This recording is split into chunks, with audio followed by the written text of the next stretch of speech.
Uh, Roll number 25. Yes, sir. Please do the pilot. Okay. Sir, roll number 9 present, sir. Okay.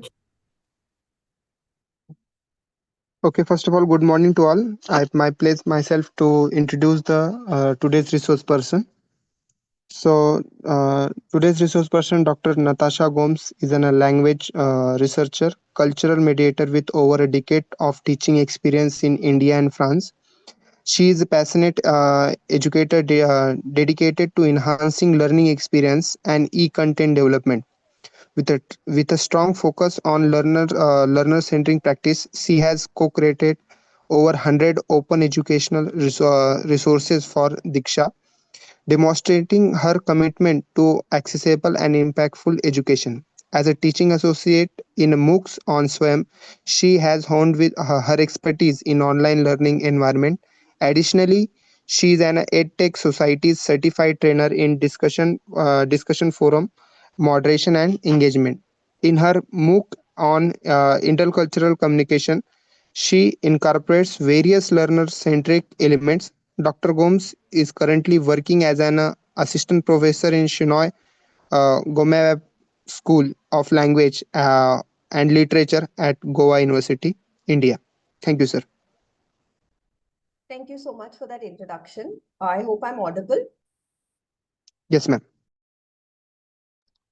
Okay, let me know if you want me to start or do I wait till 11 to begin? Please let me know.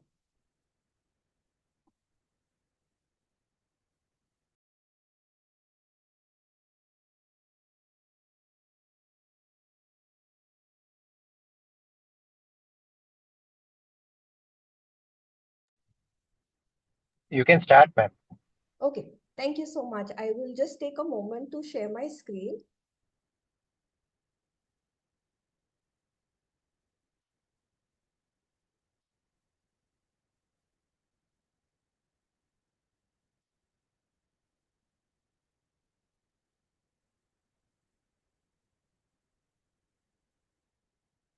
Can you all confirm if you can see my screen? Anyone can confirm? Yes, ma'am, it is visible. Thank you so much. So very good morning rather to all of you. Namaste. And please feel free during the session. If you have any queries, you can feel free to unmute and ask the queries. I will try also and look at the discussion forum as much as possible.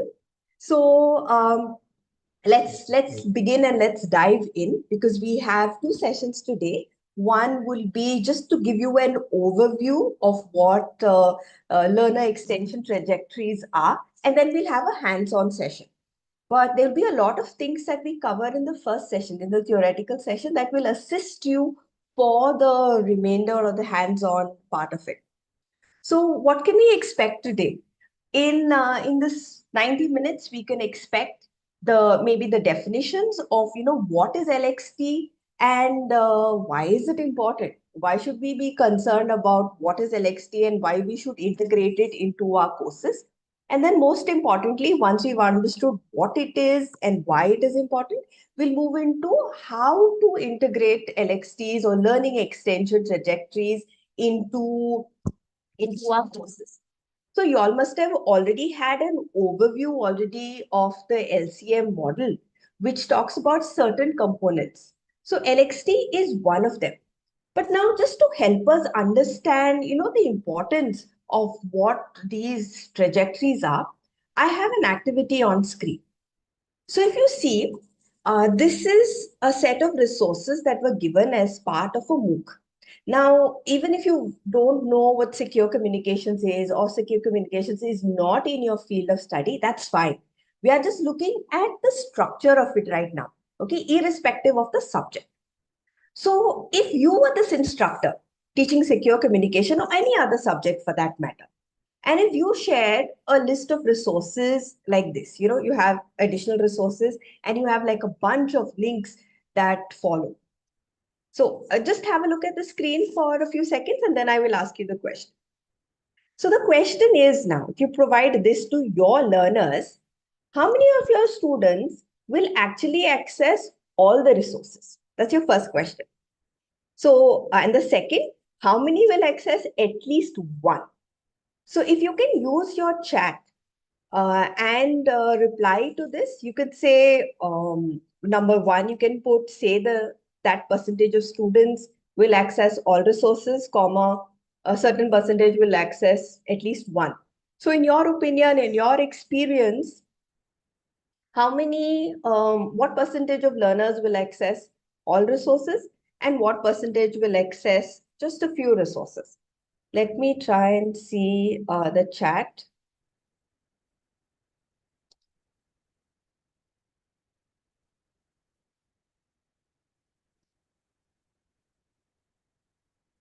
Where is my chat? Okay, oh, I'm so sorry. Let me put up the question.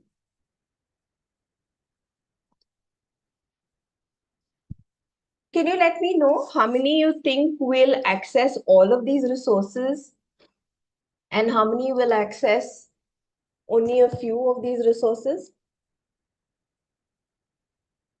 in your experience as a teacher? Okay, we can see roll number 21. Unfortunately, I can't see your names, but I guess that that is okay. Okay, roll number is mentioned 0 for one and 25 for maybe one resource. Yes. Roll number 35 has mentioned 20% for all and 5% at least one. Okay, so there is, you're saying the opposite, right? That more people, 20%, roll number 35, that 20% will go through all of it and maybe only 5 will go through one of the resource. Okay. Roll number 34 has mentioned 1-2% access. Yes. 13%, 30, roll number 13 has said that 2% will go through all and 40% will go through at least one. I want you to know the others, like some of it. Roll number 70 is mentioned, participants will go through some of it. So you all have been able to identify exactly what our students' behaviors are. So let me just quickly toggle to screen share, slide share, I guess. So majority of our learners will probably not go through all of the resources. They will be just a handful. And like most of you have identified, sometimes this range from 1% to like 20% that may go through all resources. But if you look at the students or the percentage of students that will identify only one resource, this number increases. Now I'll give you another context. So in the same MOOC, if the instructor presents content in this manner, instead of giving just like, a whole set of links, what if resources are provided like this, with titles, articles, blog spot, and video? So do you think the percentage of students who will go through all resources or percentage of students that will go through one resource, will this change in your opinion? Or would it reduce further, increase further? What is your prediction or in your experience? What would you say the numbers would be, the percentage would be? Roll number 26 mentions that it may increase for video resources. Okay. Roll number 13 says, yes, it will change. Anyone else? What is your opinion?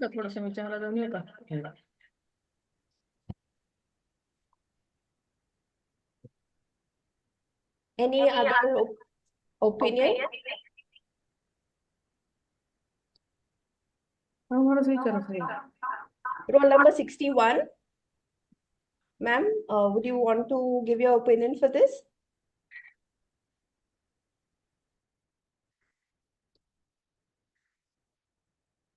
Videos, roll number 13 says videos, at least they will go through. Okay. It also depends on our learners and which mode they would prefer getting their resources in. Any other opinion? Like, do you think this would increase overall? Overall, the percentage of learners going through the resources, would it increase if you present it in this manner? Okay, roll number 35 says yes. Okay, so let's look at another case. We're taking the same case of the MOOC, secure communications. So once you saw just the list, now you saw it divided into the types of resources that are there. And now what if we present this material that we had, the links that we had in this format, where we are mentioning what the resource is about and how it would help the learner, and then we are providing the link. So what are your thoughts? So here, if you see, we can see on screen, there are 4 trajectories. Trajectory 1, about one content. Trajectory 2, about a certain content. 3 and 4. Now, remember, even if you don't understand the subject, or the subject is not in your area of expertise, that is fine.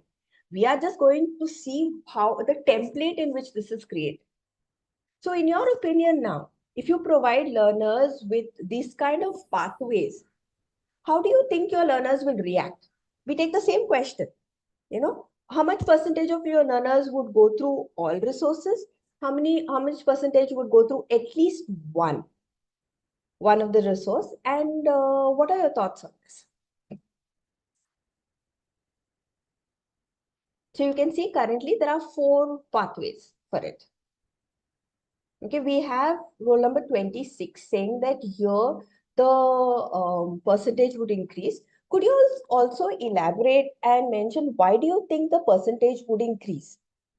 Or for that matter, if you were learners for this course, would you be more interested in going through something like this as opposed to the first slide that we saw with all of the links? And why? Why would It's something... very Yes, ma'am. specific and to the point. Yes. Yes. Thank you, ma'am, for sharing. I didn't see your number. I'm so sorry. Can you please let me know which is your number? Roll number 30. Okay. Thank you so much for sharing. Yes. So one possibility is that it is very precise. We're just telling our learners what exactly these links are and what is this going to convey. Any other comments? Ma'am, Yes. wherever they are stuck, means if they find difficulty to understand any content, so for that content only they'll try to find out references. Yes, absolutely. Because trajectories are something like people may not have the time or the energy to go through an entire list of links that we are providing. But here we are exactly telling them what it is, and if they have a difficulty or they want to go through something, the material is there. They don't have, because if you see the links, when we normally give our URLs, they don't really convey a lot. And it's kind of confusing sometimes when there's a huge bunch. So having trajectories mapped out like this will definitely help the learners. So think of learning trajectories like this. You have a path, you have a road to a certain destination. Your destination is where you want to take your learners, or your final step, like your outcome. At the end of this course, they will be doing this. So that is your destination. Now, your main road that you have is your core content that you have for your course. You would already have done what are LEDs, what are learning dialogues, and that would be your main content. Now, while the main content is happening, you also have at strategic locations, you might want to provide your learners with sort of extensions that are there, extensions to their own learning. So keep this imagery in mind while we look into what the model is.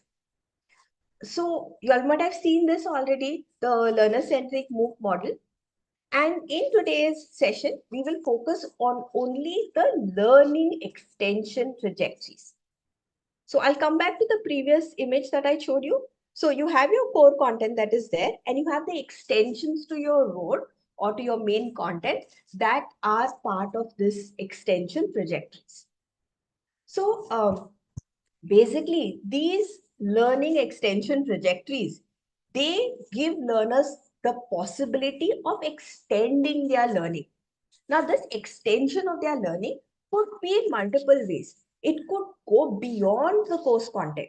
Or like, I think it was roll number 30 that has mentioned it, or 13. I'm confusing the numbers, but they mentioned that it could be, suppose a learner is getting confused about a prerequisite or a basic concept. Then they could go through this trajectory and understand it better. Or you could also have sometimes, I mean, you would have definitely had in your face-to-face classes sometimes learners who have forgotten the basic or the prerequisite concepts. Something that was taught in the first year, while when you see the students in the second year or third year, they have completely forgotten the concept. So sometimes you might want to give them like a recap or a review of those concepts. So in that case, you can present this material as a trajectory for those who need. Everyone might not need to revise the previously known concept, but for those who require, this is something that you can consider.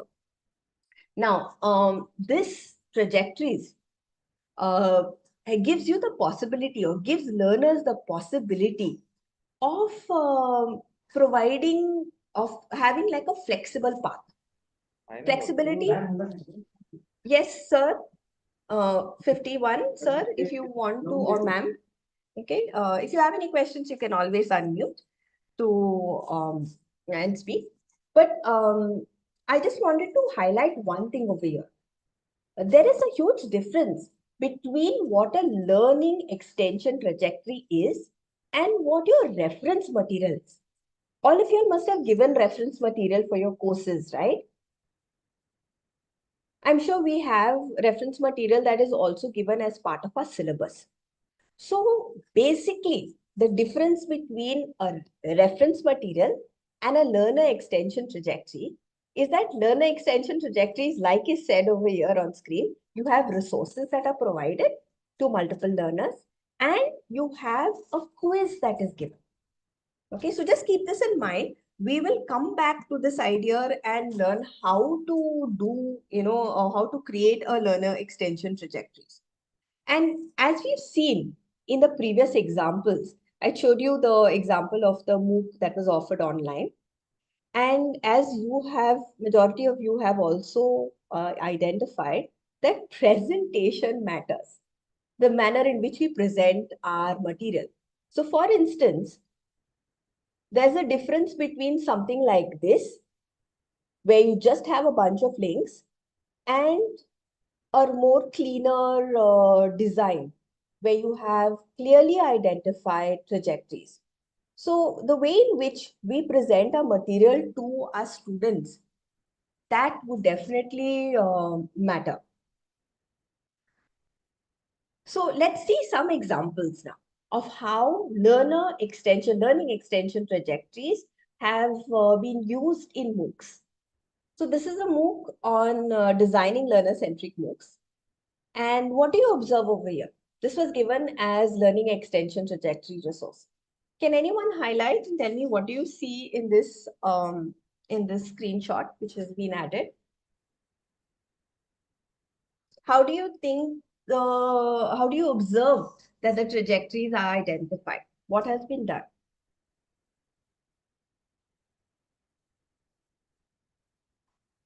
Are different paths provided to the learner? And how are they provided? In which manner?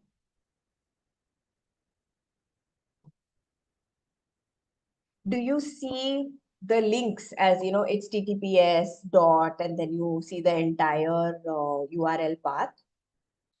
Okay. 14 mentions references. See, we need to also consider that reference material is different from an LXT. And how is a reference material different from LXT? How would reference material be different from LXT? The main difference would be one, reference materials you all would have all seen, right? You have like a list of resources. The clear difference between an LXT and reference material is that your LXT has resources that are chunked, or you have categories of resources, and you have a quiz that is given for each of these paths, the trajectories, the extensions that are there. So on screen, what do you see? You have LXT, there's 1.1, 1.2, and 1.3. What do you observe? Yes, 35 says resources and quiz. Any other observations? Look at the kinds of resources that are provided. Are they all the same resource?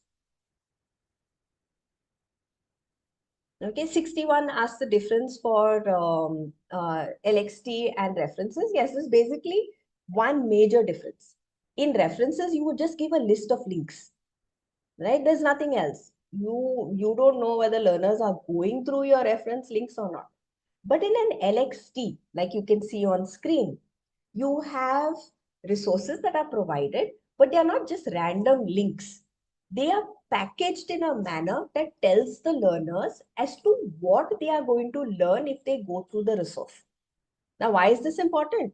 So that the learner can quickly identify and say what they are interested in, as opposed to, going through a lot. Second, after providing the resource, a learner extension trajectory or an LXT has a quiz associated with it. Okay, so this is basically the difference. We will go through more of this in detail, but as of now, this is one example. So this version of the course, if you can see, this was in 2020, and I'm going to show you the next image now, in which this was offered last year in 2024, and you will see the manner in which the content is provided, the LXT is provided has changed. There's more of a visual representation now. So this is the same course, but it's a later version of the course where it's provided. I mean, you can see that the learners can choose the LXTs, and there is also visual representation. And along with, you let them know if it's a video, if it is a text. Okay. Now, you must be also wondering, okay, this is already integrated in a learner-centric course. But are there other courses on Swayam or elsewhere that has integrated LXTs? So for this, the next example that I'm going to put up on screen is one of the MOOCs I absolutely love. It is, it's a MOOC by Professor Meena Savnani. It's called Introduction to Ethnography.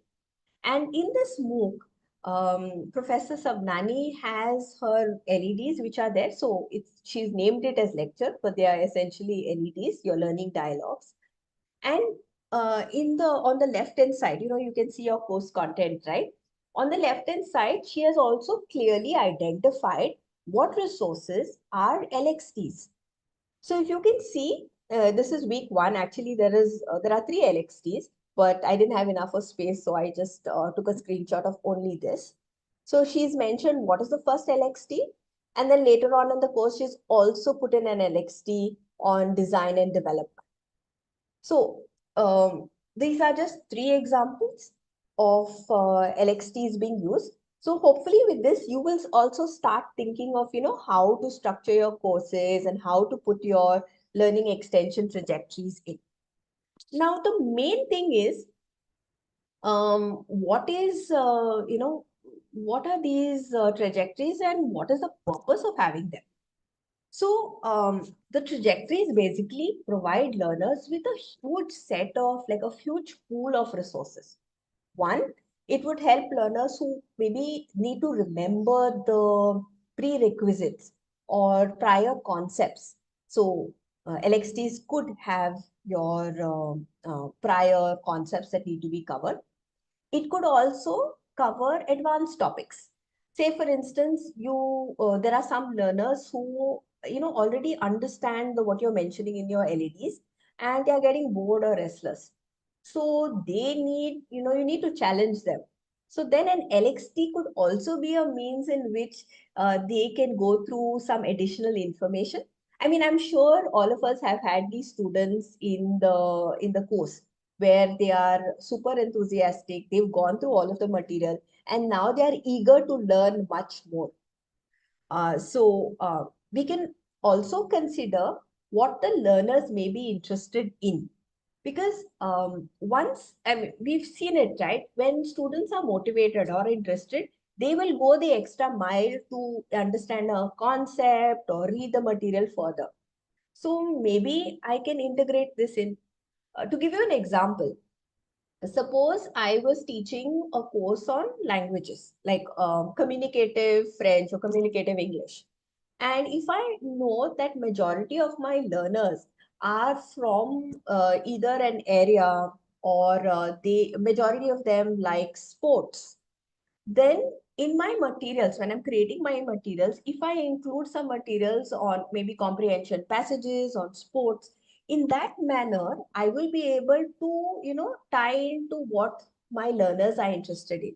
So I'm sure a football lover, when they see a text on, a comprehension on football, they'll be more interested than someone who is probably not interested in sports. So in this manner, we would know our learners and what their interests are, and we can cater for this while we are having our trajectories. Now, you know that in MOOCs, we cannot really control who is going to register. We could have learners who are in school, or we could also have those who finish their general trajectory of their career. They're retired professionals. We could have a huge bunch of people, but we still need to cater for what their interests may be. So in the context of my course, maybe if I teach a course on intercultural communication, for my learners who are school students, I might keep content that they might require, or communication skills that they might require while in school. And maybe for my students who are in the industry or already employees, I might have maybe a module on how, or a trajectory rather, on how they can use these skills during a board meeting. So these are different audiences with different levels of experience. And catering to this will help me, give them that possibility to feel that they are heard and that the instructor understands them. And the last thing we see on screen is also language. Currently, Swayam also has courses in a few of the scheduled languages of the country, but you would definitely know that there are very few resources in all of our local languages. So say for instance, if you're able to provide a trajectory where same or similar content is provided in the local language of your learners, then this is also would be an excellent trajectory for your learners. So why does all of this matter? One, like we've seen, flexibility. Flexibility for what? So that learners with different backgrounds and goals could pick a path, pick an extension that interests them the most. And when they're interested in something, they will get engaged in what is provided to them. And this we know is very important for lifelong learning, as well as to make sure that learners are able to reach the intended outcomes. Another important aspect is that whatever courses that we teach, if they're very conceptual, or if they have a blend of conceptual and real life, then a trajectory will help us bring in real life application into the theoretical concepts.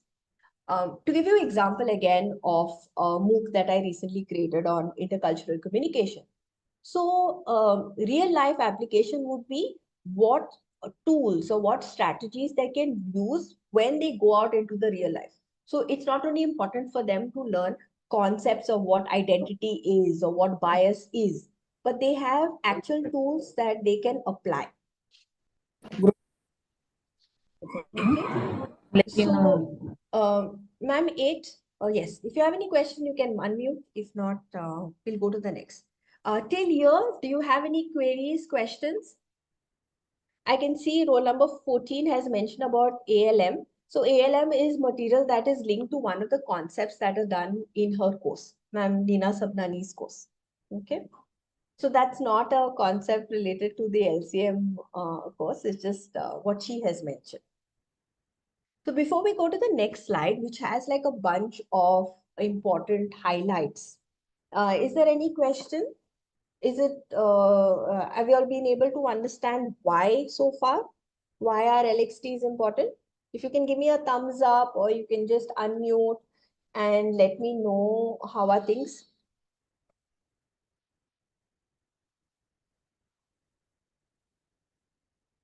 Hopefully that some of you are still there in the session.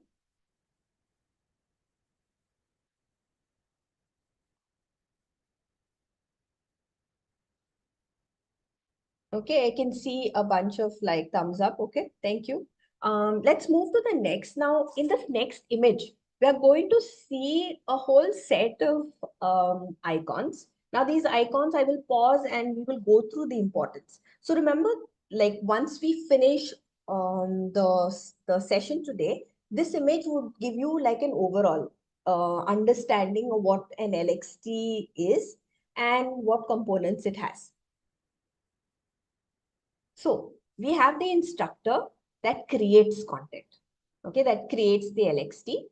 Now these LXTs could be a range of e-content, right? From web links to documents. It could also be maybe a chapter from a book.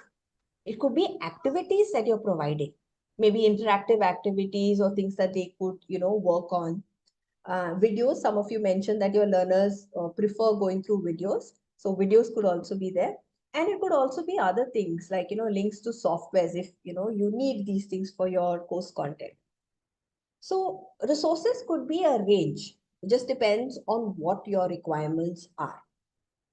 The next, we have to keep in mind that we have groups of learners.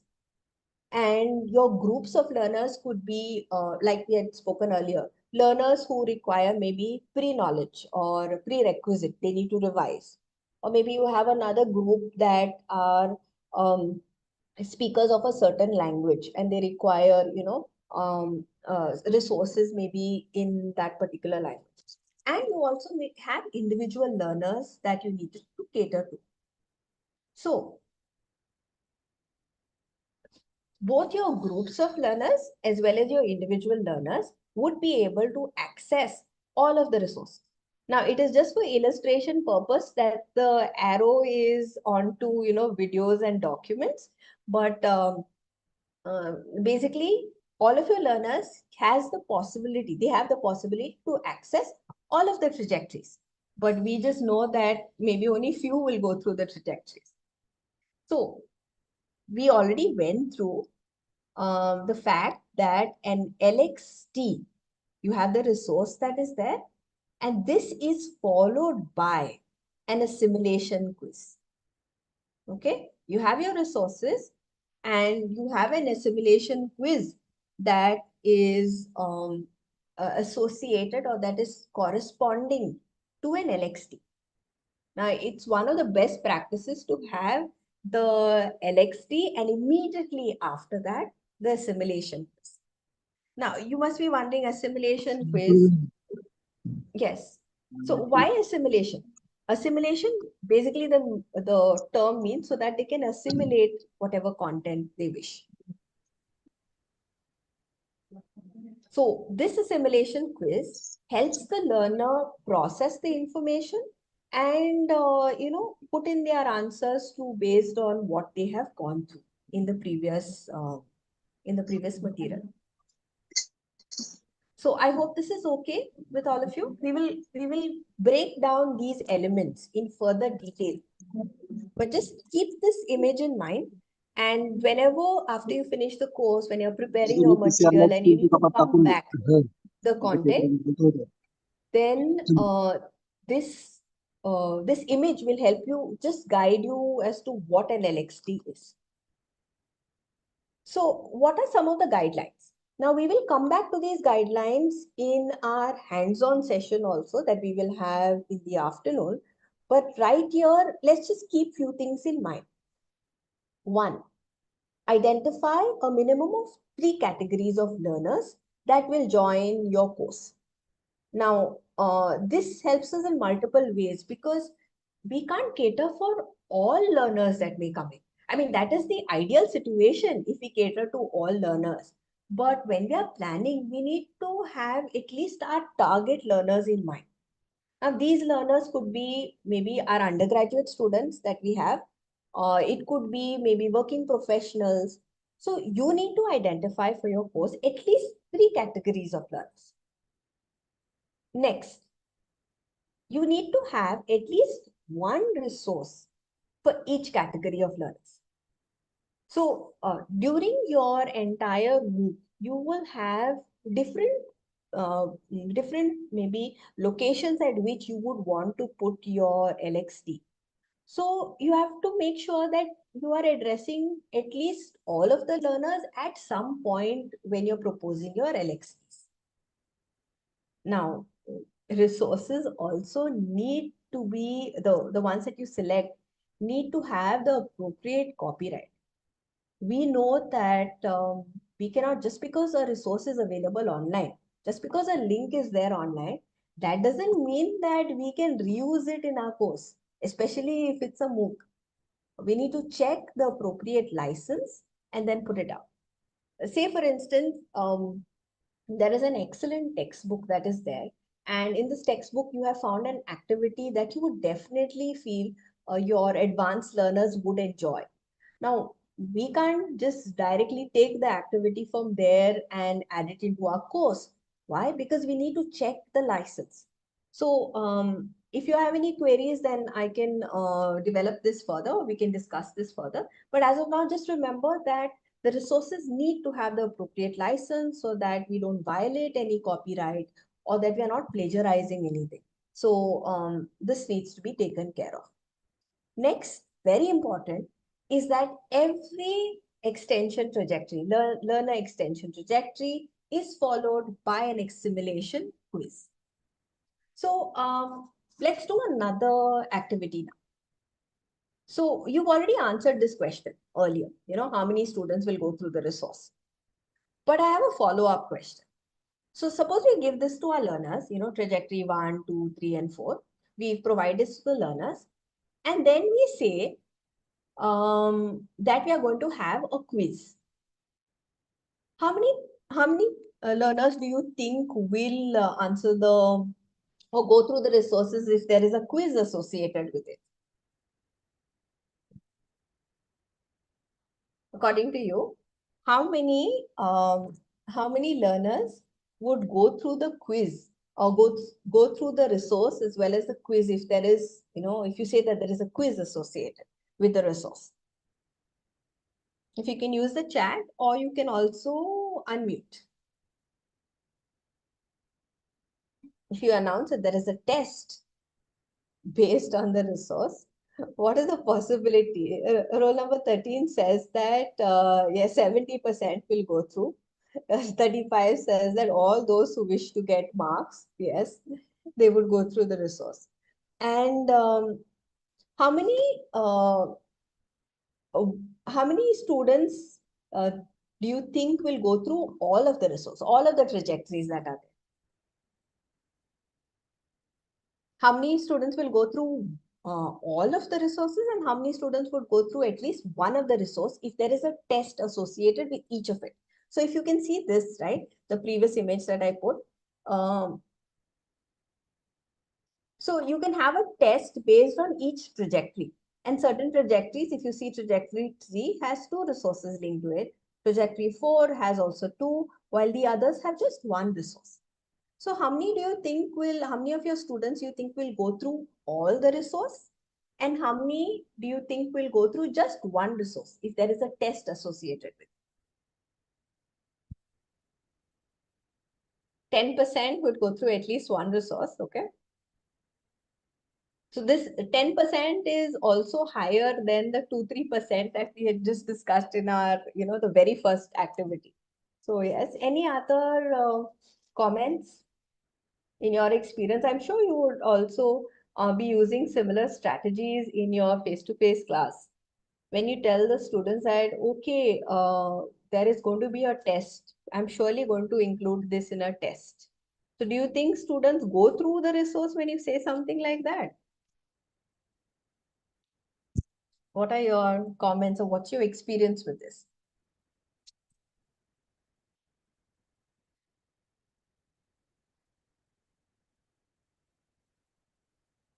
Any other inputs?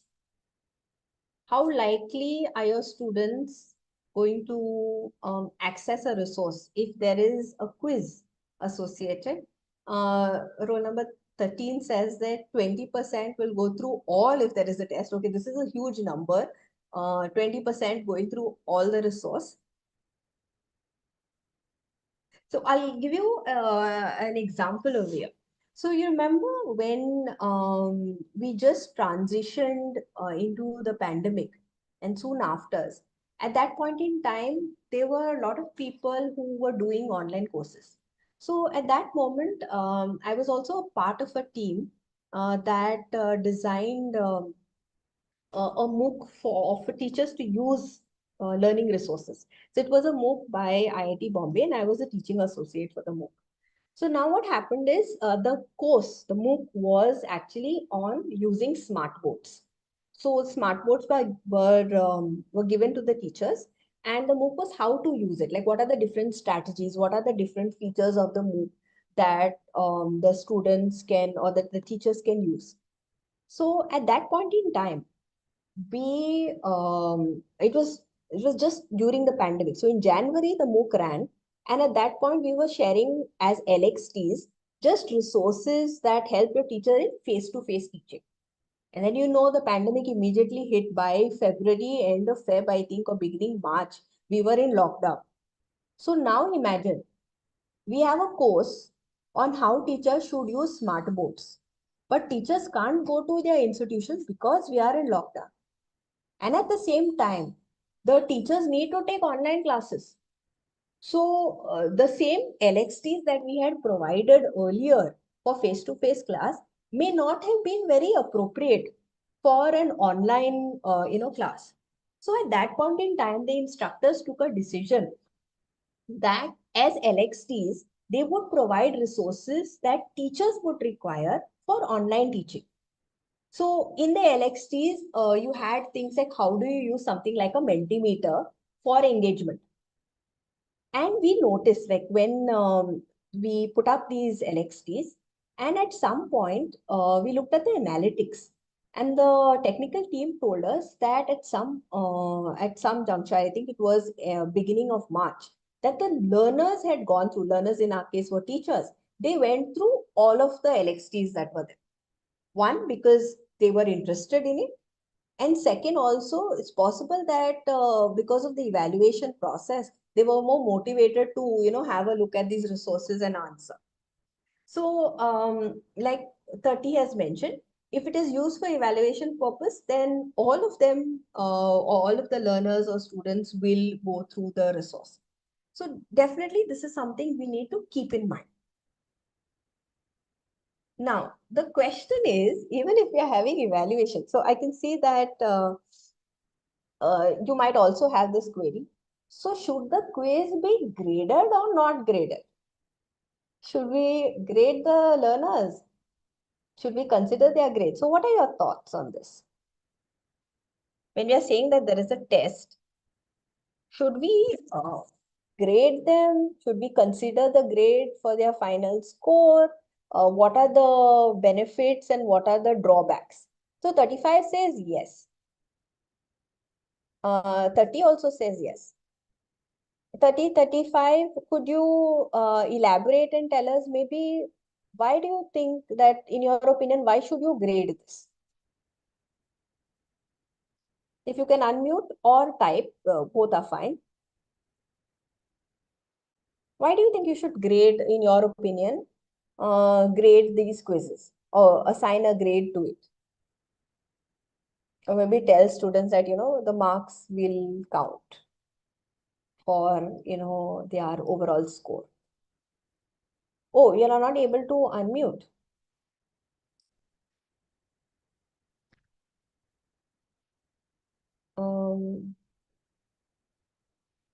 Let me try and see if it is possible.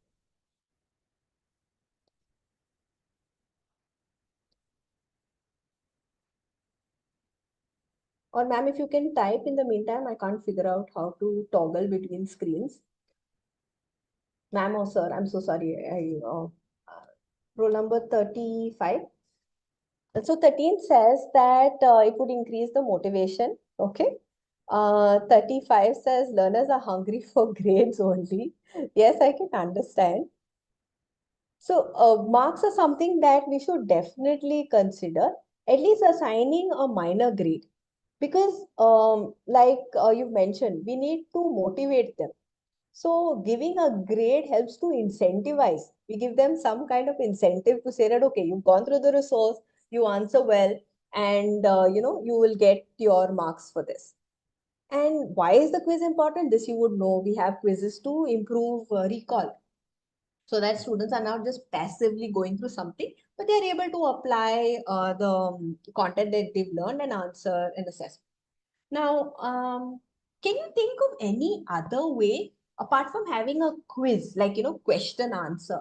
What are the other ways or formats in which we could, assess the learners? If you have any suggestions? If not, I'll provide a few, but there are definitely much more that, you can also explore. Any suggestions on how else we could incentivize learning or incentivize participants? You're having the quiz, but does it always have to be a question answer?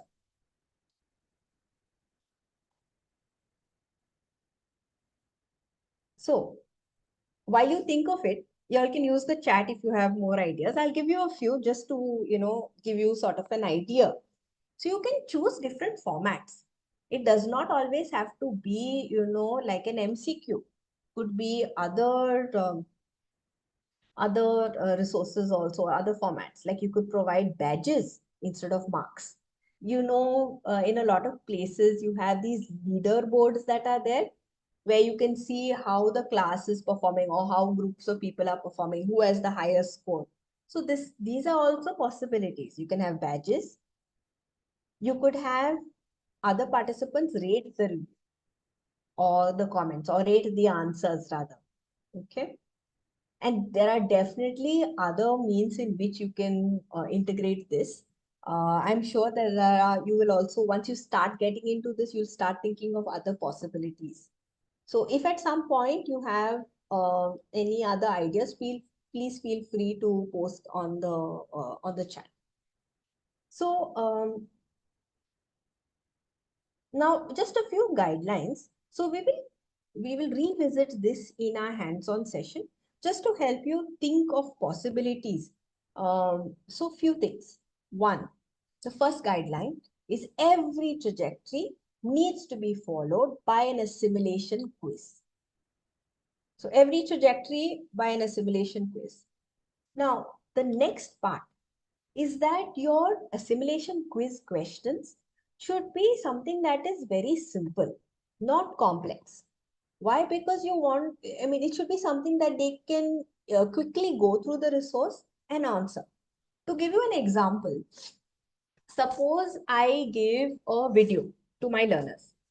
And a simple question, maybe I say that, okay, at 1 minute, so and so seconds, what are the points that the creator has highlighted? Or what are certain definitions that are given at certain points in the video? So now when your learners receive such kind of information, they can directly go there and go through the content and then answer the question. Suppose I give a research paper. Now a research paper can be very lengthy. So we should not ask something that is very that students need to read between the lines. So for an assimilation quiz, you can maybe ask what are the highlights, what are the key findings of the paper, which a student may be able to find out by reading the abstract or even the conclusion. So things which are very, easily accessible. So you can think of it in this manner, that it could be a certain location of the resource. It could also be time if it's like a video. So some things that are simple that they can quickly go through and answer. Another thing that you can consider, or that is important to consider, is assigning a grade.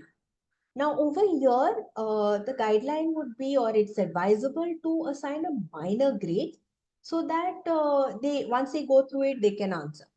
Why not a major grade? Because remember, your trajectories are something that all learners may not go through all trajectories. They may go through some of it. And this trajectory is content that complements the main content of your course. So assigning a minor grade would definitely help incentivize. Now, we'll break for a super quick break, a water break. If you all can think of during this break for 5 minutes, select a topic from your domain, okay, whichever domain you are teaching. If you already have a topic in mind, that is great. Think of the different trajectories or different pathways that you can have for this, for this course that you have. Okay, so if you've thought of it, you can post directly in the chat. But we'll take like a 5-minute break if it's okay with all of you, and then we'll come back. Okay, so just a few questions, just a water break.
In the meantime, if you have any queries regarding what was already covered, or you have any other additional questions, please feel free to post in the chat.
Okay, maybe let's continue. For those of you who are here,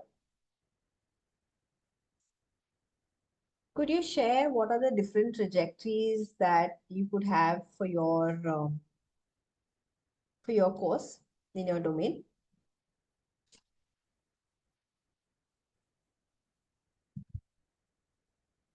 So who are the learners? Like this could be a trajectory or a pathway for learners who need to revise concepts, or learners who are advanced learners. Could also be language specific concepts. So if you can think and please share.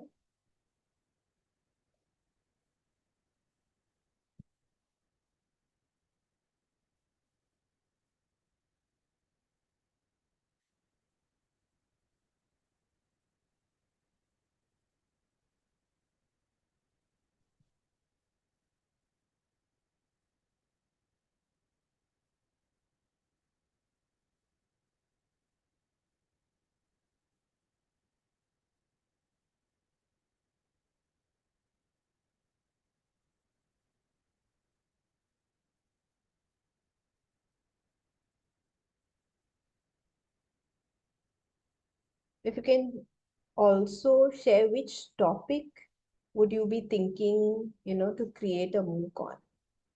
And then we could move from there perhaps.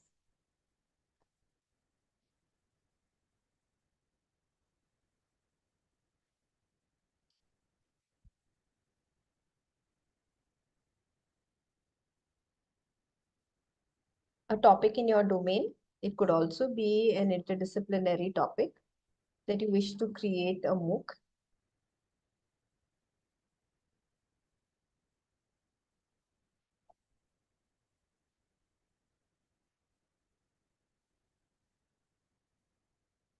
And what are the possible trajectories that you think, or for that matter, let's break it down even further. For the course that you're thinking, who are the different learners that you might possibly have?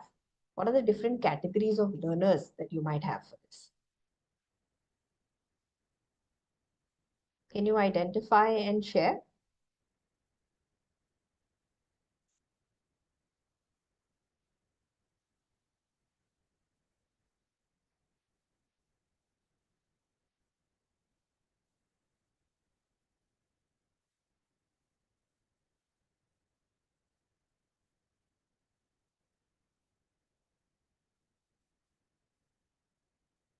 I'm just wondering whether there are participants in the session.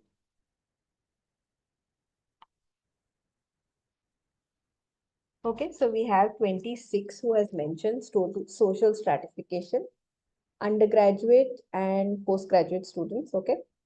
The roll number 26, if you could also identify whether this would be within like the like for which areas, which streams? Would it be people from interdisciplinary streams, or is it something that is catering only to engineering or only to a particular domain?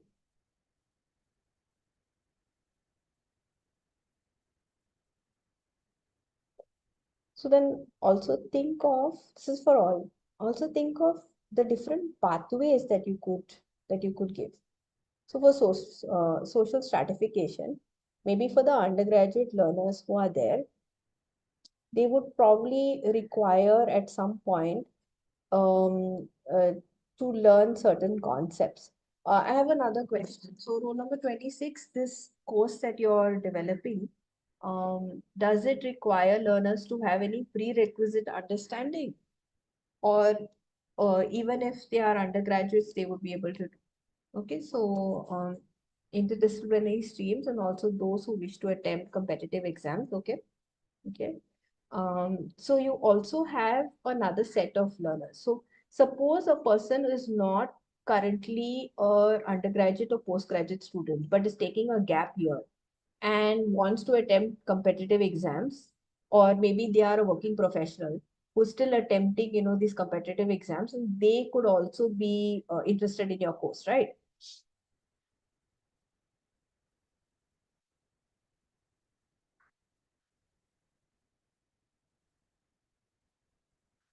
Any other? Okay. So they are also another group that you could consider. Any other uh, faculty wants to share about their course? And also think of now the different trajectories. At which point would you be providing this extension or this bifurcation that you will have, where your learners can choose maybe a path to deepen their understanding, or gain insights, or maybe just do an activity linked to the concept? There is 35 who said English for competitive exams. Yes. And who would your audience be? Who would your learners be for a course like this? Would it be only like school students, undergraduate students? Okay, UG, PG. Okay. And what are the different trajectories or different pathways that you can provide, and at what point can you provide?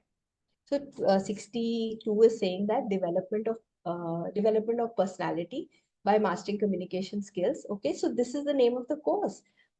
Super interesting if it's a course. And what are your pathways also? Now you define your course, you define your learners. Okay, 13 says micro teacher education, education, and this would be interdisciplinary, UG and PG. Okay. So what are the pathways? Okay, so MCQ would be a type of question you can add. And MCQ would be your assessments, right? The quiz that is there. So before you go into the quiz, we need to provide learners with, okay, saying that this pathway is available. Okay, let me give you an example. So if I'm teaching a course on linguistics, okay, general linguistics. And now who are my audience for a course on general linguistics? If the course is taught in English on SWAYAM, then my learners could be undergraduate, could be postgraduate students. So it could also be people from the general public who want to understand what linguistics is. So in my, as one of my learning trajectories, I could provide maybe resources on how general linguistics or linguistics in general is used for computer applications. You do text to speech, or you have your translation softwares. So I can provide that as a trajectory to help my learners, whoever is interested, seeing the real world application of studying something like linguistics. I could also have maybe a path for people who may not understand the basic concepts. Because if it's a MOOC, there are certain things I will consider that people would know. Like, what is the definition of language? What is the definition of, what are dialects that are there, and the impact of dialects on culture? So I might decide to do another trajectory on language and culture. Maybe another trajectory could also be on jobs that are there. So there are jobs also on forensic linguistics, where people or these professionals that are there, they work with law enforcement to see, identify criminals, to be able to work with, the different agencies to make life better in that manner. So I might also provide different job opportunities that could be there once a person, masters linguistics. So these are some possibilities that I can have as my learner extension trajectories. So in this same manner, what are the extensions that you can provide for your learners of your course? So 14 has mentioned interactive activities use visual aids such as charts, graphs to illustrate how my domain, direct and inverse population work in real world scenarios. Okay. Yes, this is a possibility of showing, real world scenarios as part of your LXT. So 26, you've mentioned reference materials. Now we need to be more specific as what is a reference material, because reference material could be very general. And here we don't want to provide like a random list of all links. We need to think of, very specifically as to what that material is going to convey. So you might want to, look into this further and highlight maybe what in your reference materials you can use. Now, another thing is this. You see, reference materials are normally materials that your students would have to go through to know the core concept. So remember earlier I had shown you a main road and there were like different bifurcations, right? Different extensions. So your reference materials actually are for your main course content. But you might also have other materials that are not part of your main core, but that can help build understanding. So that is where your extension comes in. Okay. So 13 says that sample of lesson plan videos. Okay, I think 13, your course was on for teacher trainers. Yes. Yes, definitely. So if you're doing a course interdisciplinary, maybe it is on teaching social emotional learning, just as an example. Then your trajectories could also be sample lesson plans. But now remember that you can't have trajectory 1, 2, maybe 3 if you're having. All 3 are on lesson plans. Maybe 1 is on creation of lesson plans or example of a lesson plan. Another possibility for you is you can have trajectories based on different subjects or different levels. Because just to get everyone on board, so roll number 13 has mentioned that the course is on micro teaching, and this is an interdisciplinary course. So then the lesson plans for this could be subject specific, plans that are there, and resources. Could also be that trajectories are based on undergraduate and postgraduate that you'll have to see based on your course content. So 26, I want you to go back and also think, because reference materials or related books are resources to an end. So that is, see, I might have videos, I could have activities, I could have links that I'm giving, but what are the topics for which you want to have your trajectories or your pathways or your categories? 35 is said for vocabulary building. Yes. So one of the paths could be idioms and proverbs. Yes, that's a good trajectory to have for vocabulary building. So if it's a language course, then see, as instructors, we will also be getting some kind of learning analytics from our course. Like you'll be able to see how learners are progressing. Maybe if you've noticed that in a certain week or in a certain content, their response to the quiz of the week has been very less. Then in the following week, you may decide to provide maybe material in that manner. So in a language course, you know that there are different skills, right? There is like speaking, there is reading skill, there is, actually your writing skills. So if you notice that your learners have, I mean, this is what we do in class also, right? When we notice our students have not performed on a certain concept, they've not understood a certain concept, or they are not really good at their writing skills and abilities, then we would provide additional material to support their learning. So in the same way, your extension trajectories can also provide this, support. So I want you to keep this in mind, because when we do our hands-on session, I'm hoping that you can develop and at the end of those 1-2 hours, you come up with at least one project. So keep this in mind. We will come back to this idea. 26 has said that, yes, definitions, types of theoretical perspectives from theorists. Yes, but you also need to be mindful that, oh, I'm so sorry. You need to be mindful that there are certain concepts and terms that are part of your main course. So whatever is part of your main course needs to be as your LED or your learning dialogue. And only information that you think are optional goes into your trajectories. Because remember, trajectories, everyone will not go through all resources. They might choose to go through one resource. So in that case, if you have an important definition that you need people to go through, then you want to keep it as part of your main content. However, if this definition is part of the prerequisites information, then you can have it as part of your trajectory. Okay. So let's move on to see some examples. And so this first example that I'm going to show you is how the instructor has used, project-based learning as an LXT. So you remember a few slides earlier, a few minutes earlier, we discussed about having a simulation quiz, right? Every LXT needs to be followed by an simulation quiz. Now, this assimilation quiz does not necessarily have to be an MCQ. It could also be project-based learning. It could also be an activity.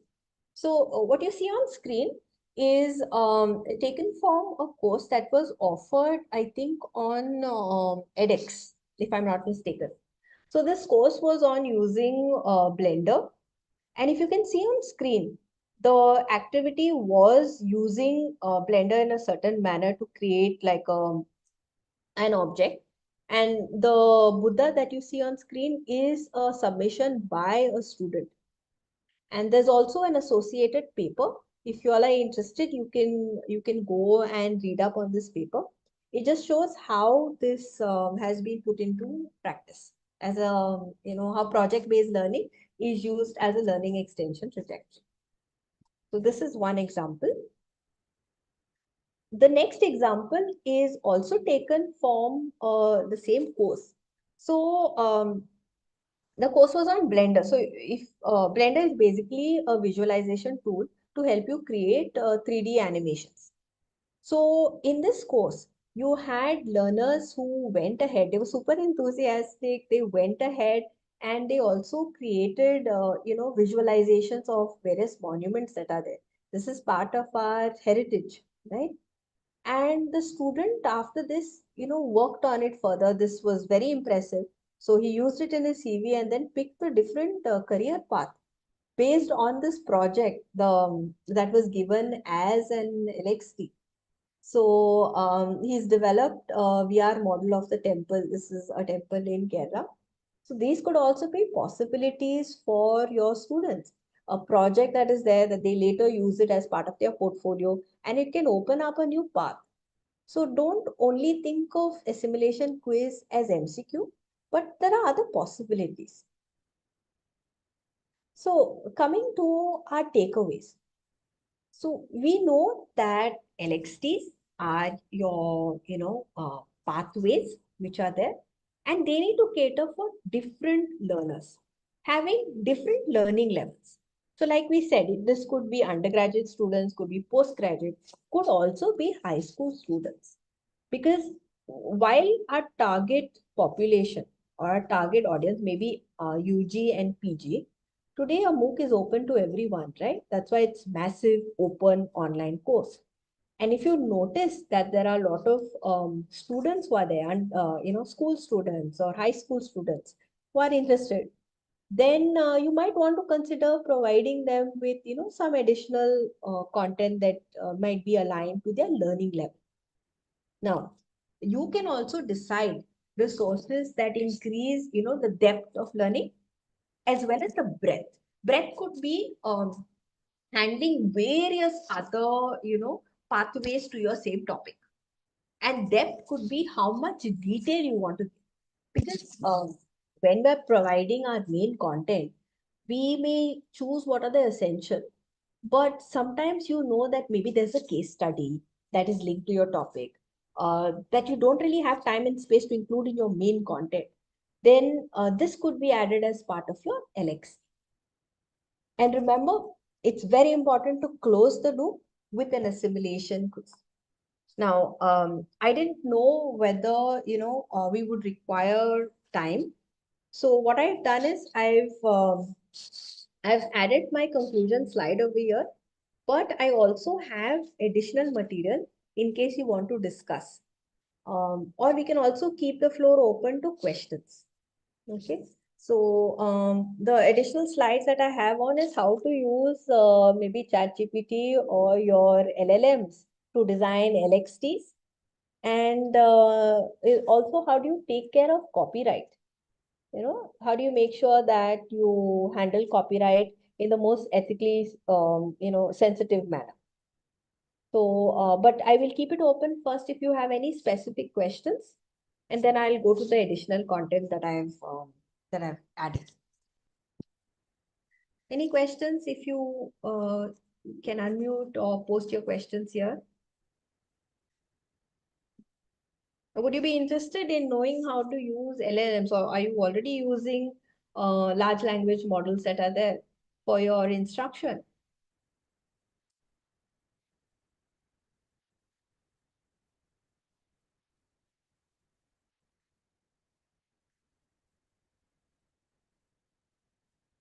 So how would you go about, checking copyright of your content?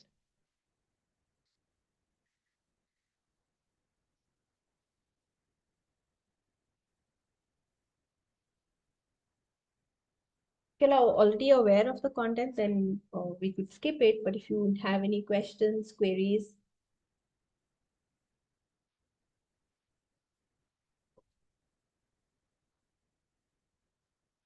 okay, 13 says both about LLMs as well as copyright. Or if you have any specific queries, that is also okay. Okay, if you have any queries, you all can put the queries in. I will quickly go over the content, the remaining content that we have.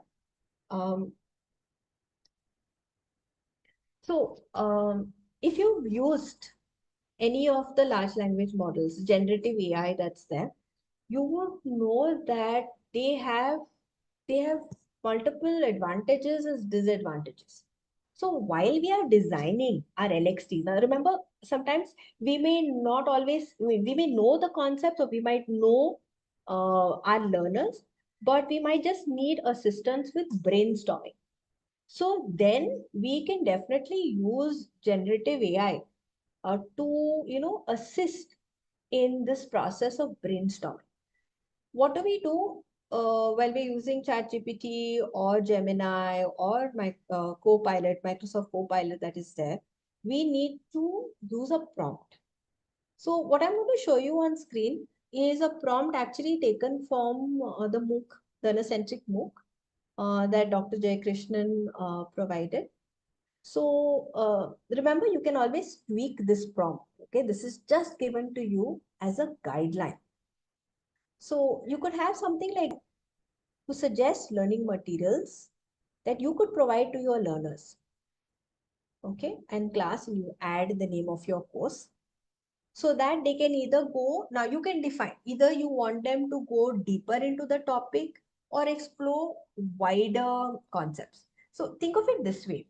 Your LXT is basically, like say for instance, if you're constructing a house or you have like a room, you can decide where your floor is, like how depth or how much depth you require. How are your walls, like how small or how big is your room? And you can also decide your ceiling. So that is basically your, as an instructor, you can decide how much space or how much space you want to cater to for your course. So now when you're asking generative AI, you have to be very specific and also mention whether you want people to get into more depth or broader topics. Let me give you an example from a course that I've designed. So recently I have a MOOC on intercultural communication. So for here, maybe I want my learners who are, in my course, when I launched it, I noticed that majority of my participants were actually teachers. So the course was designed for young adults, basically from 15 years to 25. But when I looked at my data, you get your participant data, right? I noticed that most of them were teachers. Teachers, they mentioned their profession and they mentioned that they were above 30 years. So now my main content is for young adults, but now I need to cater for these teachers who've joined my course. So then in my trajectories, I wanted to maybe add how to integrate it into their lesson plans, at which point they can do this. So something like a prompt or generative AI could also help me in brainstorming. So I can ask, we can add the name of my course. I can tweak this provided to learners. I can mention what specific learners I have, undergraduate, postgraduate learners. Now, I can also mention and tweak and say where exactly, who are my targeted audience? Say, for instance, are they based in India? Are they based abroad? Because a lot of times generative AI may not necessarily give you content on India if you just give a general statement. So you might need to be more specific. And then you have, something like this. Does anyone want to give this a try? If you can give me your topic and you want to give this a try, we can use this prompt and I can show you on maybe ChatGPT. Any takers?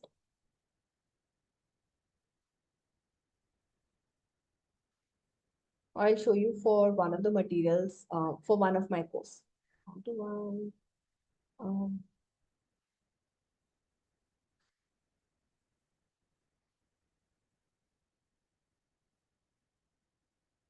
Does anyone want to, or you can try it also on if you already have any of the generative AI, you know, if you're already using this, you can use the prompt there.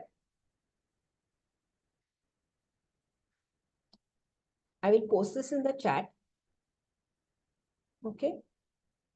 You can copy this, put it in your generative AI based on your topic and see what response you get. And then we will discuss.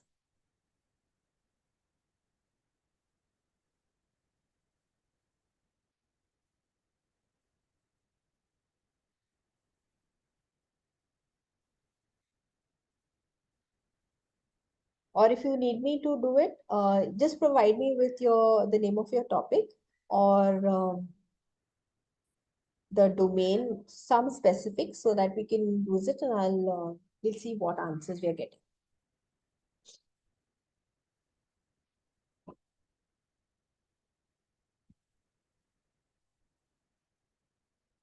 And once you use this, if you can quickly read through what you're getting as the output.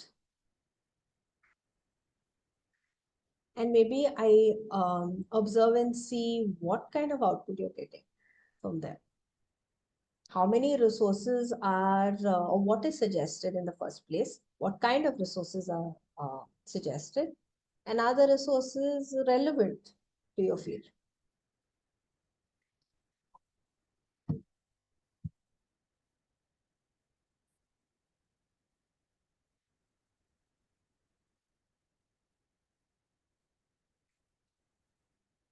Now, once you're done, if you can just post on the forum or unmute if possible. Unmute possible and just let us know what you've got as an output.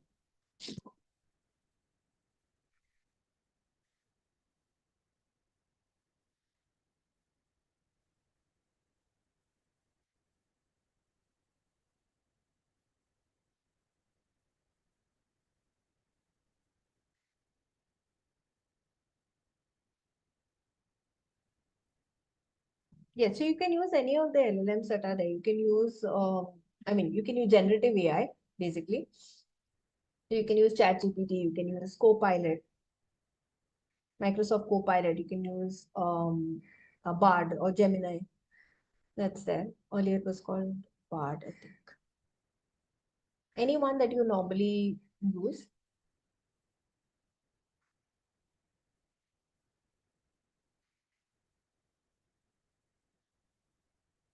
Or you can also, okay. So books and article 13 is said this is what ChatGPT has. Was it what generative AI did you use? Rule number 13. So ChatGPT, okay. So a good practice would also be to use this prompt on all of the known GPTs that are there, the generative AI, because you could also get multiple answers. Now, after you observe these things that has the ChatGPT only suggested books and articles, or has it provided other resources also?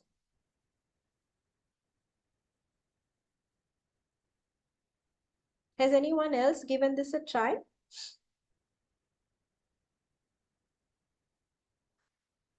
Okay, others, it has given others, but not very specific. Okay. So once you get these resources from generative AI, it's also very important to see and analyze them. So looking at these resources, what is your observation?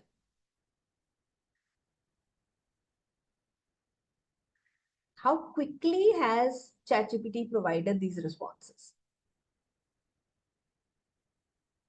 How quickly it has provided? How many resources did it give? how many of them were actually relevant for your context? And very important, the line is not showing up here. Very important is how credible, in fact, is the resource. I need to add another line.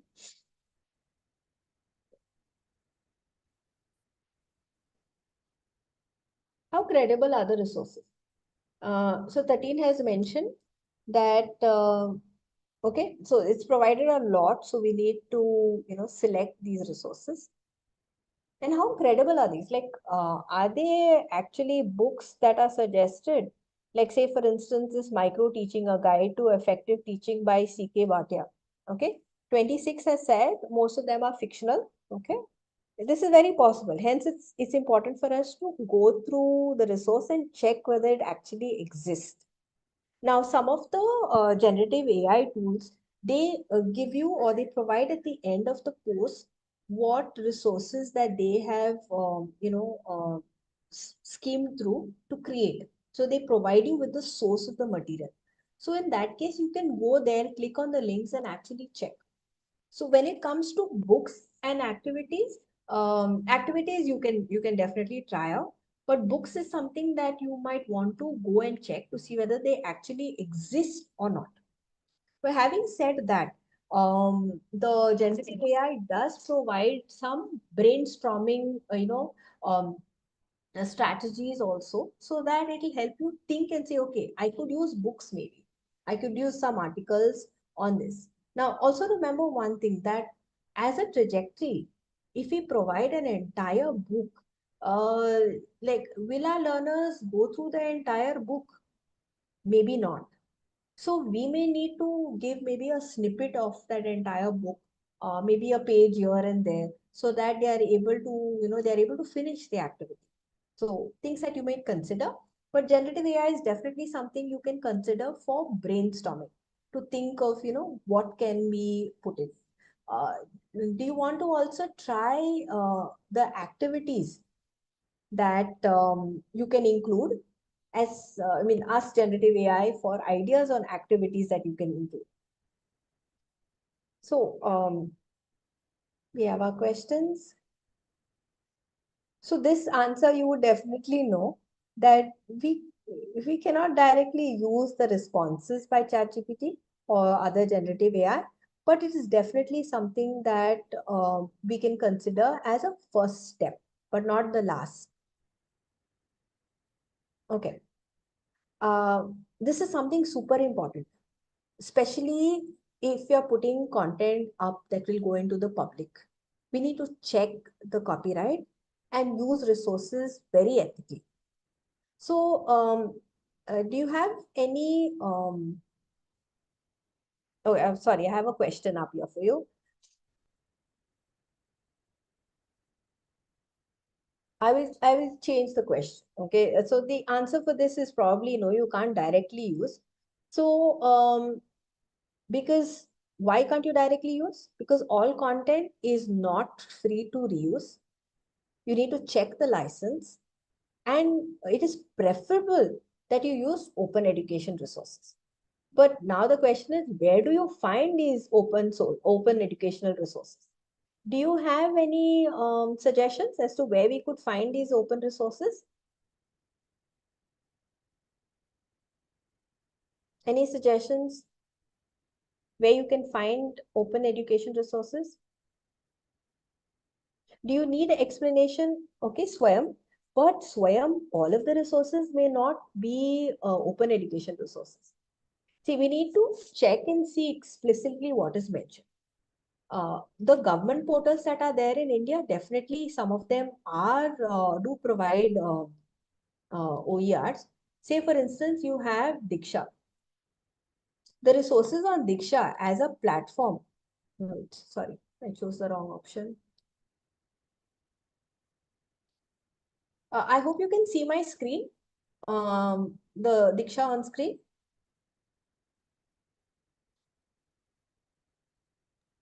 Yes, ma'am. Okay, thank you. So Diksha as a portal, if you scroll right down, onto any of the resources. Okay, here you can't see. Let me just choose our material. Okay, CBSE. I need to log in. Does it ask me for a password? Okay. So let me see. Agree. If I scroll right down. Continue. Okay. So here are the resources which are there. If I scroll right down, okay, I can see that, okay, this is really long. Just give me a second till I scroll. Okay. The resources, the platform per se is licensed. It has a license, it has this Creative Commons license. Okay, and you can see the small icon which is here. Now, the platform has this license. Creative Commons, but you need to check. Now let's check and see a resource. This is just the closest that is there. So there is a concept map. And I need to go to about this content. When I click on this, I can see the name of the author and I can see the license that is provided. So Creative Commons is an international organization that is there that lets you use the license. You don't need to pay anything. You just need to state on your content that you're creating. Or if someone else has stated it, you just need to see what the author has given, what license the author has given. So for me to understand what CCO is, I'm clicking on this link. So Creative Commons, the organization, has mentioned what CCO is, and it lets me know what I can use. I mean, how I can use this resource. So let me just go back. So CC BY means that I can reuse this content, but I only need to give credit to the author. So if I was using this content, say for instance, in my course, I would say that I would reuse this, and maybe towards the end in credits, I would say created by the name of the author, which year, okay, and I would state the license type. So this license lets me reuse without any issue of, someone saying that I have violated copyright. But not all of the licenses that are there are like give me the possibility to reuse or adapt. Say for instance, there is a book, but the book, I don't want the entire book. I just need maybe 1 page or 2 pages from the book. But I need to be careful and see what license the author has given. So 13 has asked, can we use Google Scholar? See, so Google Scholar is a platform in which you can ask, I mean, you can search for your research papers or conference papers. Now, you may or may not be able to directly copy that link from there and put in your course. See, we also know in academia, we also cite our sources, right? Say, for instance, we do need to go through maybe 5-10 papers and then write material for our course. So in that case, you will cite the paper. Like how we write for research papers, you cite at the end of the sentence the name of the author as well as the year. So, I mean, you did have different formats, but citation is also something that you can put in. But suppose I was using, like, I was creating my own video or my own LXT that is there, a video-based LXT. I can't directly take a video that is available online and put in my course. So I need to check for this.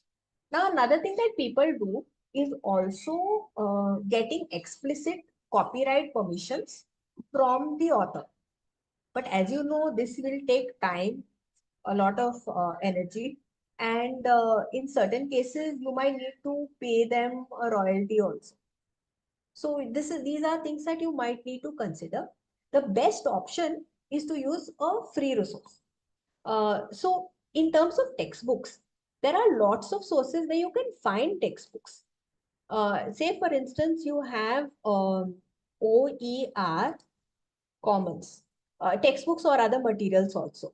Okay, so you can click on OER Commons, this one.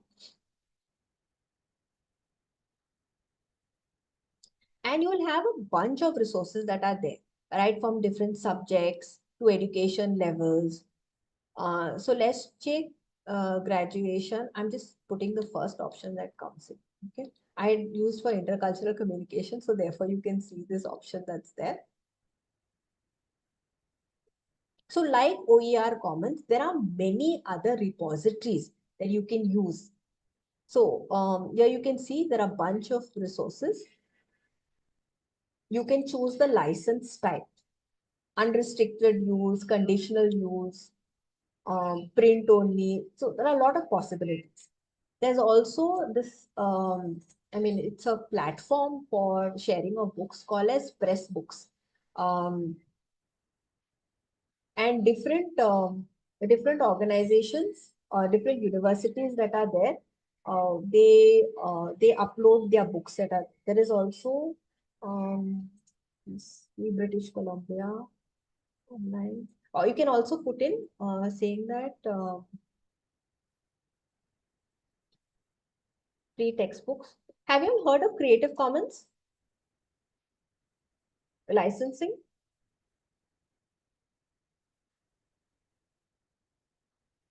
Okay, so say for instance this is by university. Let me just choose this option. Just give me a second.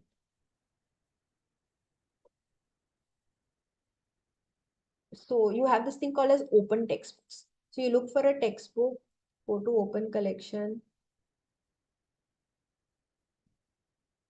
You have like a range. Let's check Earth and Open Sciences. So I'm just choosing whatever is the first option that's there. So I have the name of the book. So if you see this book that is there has this license CC BY, means that I have to only credit the source, whoever is the author. And I'm able to reuse it, adapt it. I can get a PDF copy, I can read online. So I can also provide this to my learners where I'm giving them the online link. So this is the book. You can download the book. You can see the content, whatever is there. Suppose I want this. I want to give this as an LXT. So you have, the content that's there. You'll also normally have, when you scroll down, what are the licenses again? And I can just provide this link to my learners. And this is possible because this is under a license that allows reuse. Okay.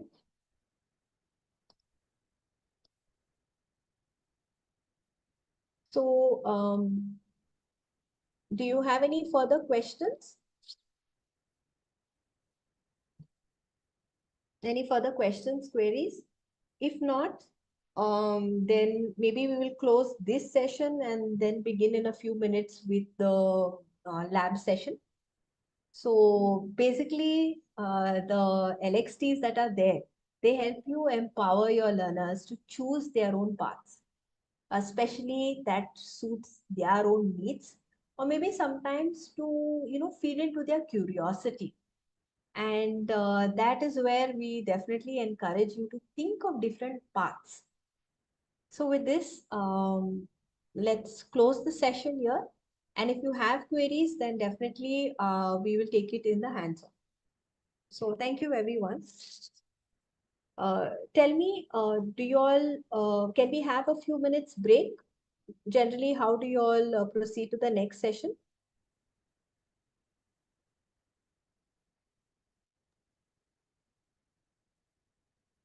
A 50-minute break. Okay. 15 minutes or 50 minutes? 50 minutes. Okay. 1-5. Yes, ma'am. Okay. So we'll have a break and we'll begin at 12:45. Yes, ma'am. Yes. Thank you. Okay. Yes. In the meantime, you all can please think of any topics that you might have for your LXTs. And I'll see you soon in 15 minutes. Okay. Yes, ma'am.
Okay, welcome back. I hope most of you have joined in.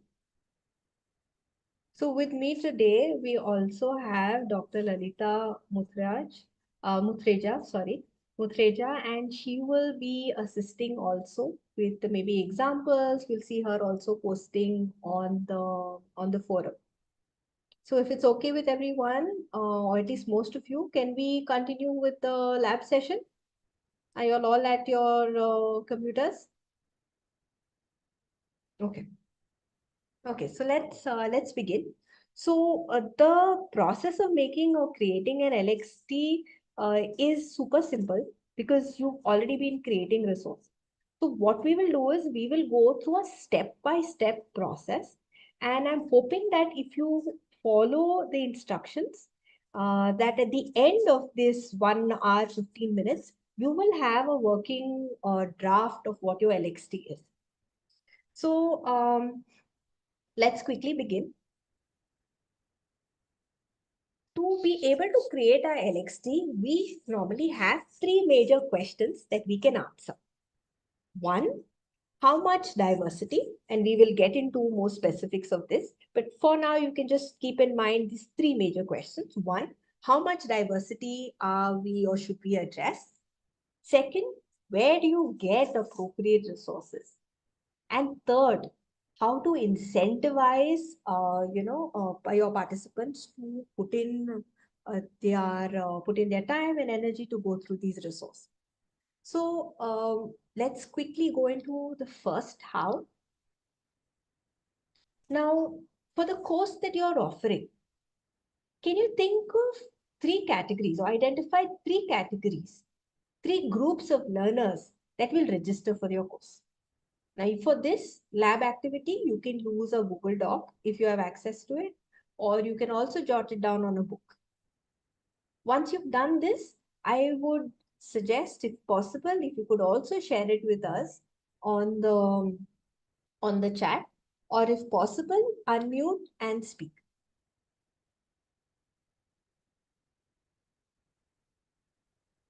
Okay, identify categories. Now, over here, you're thinking of the various kinds of learners that will join your course.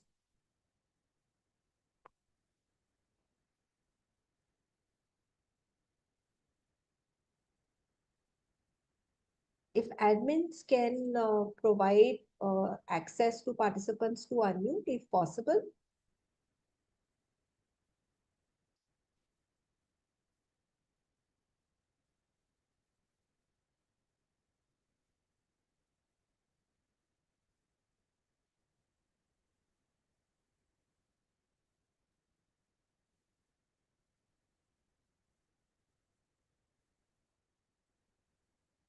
These could be, immediately thinking, you would think of your learners that you have in your institutions, right?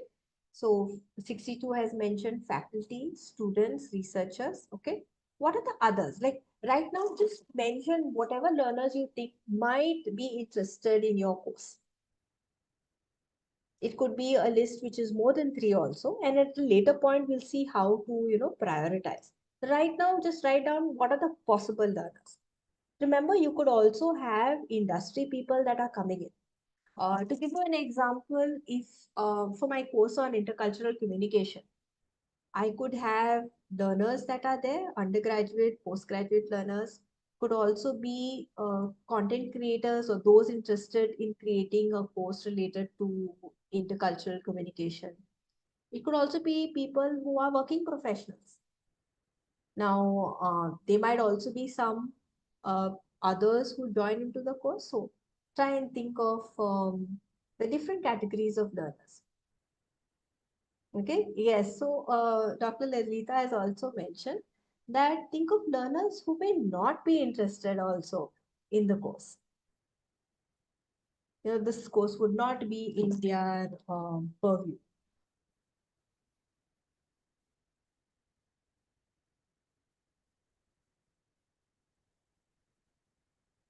You can also mention in your post in the chat. We'll take another 30 seconds and then we move on to the next part. Okay.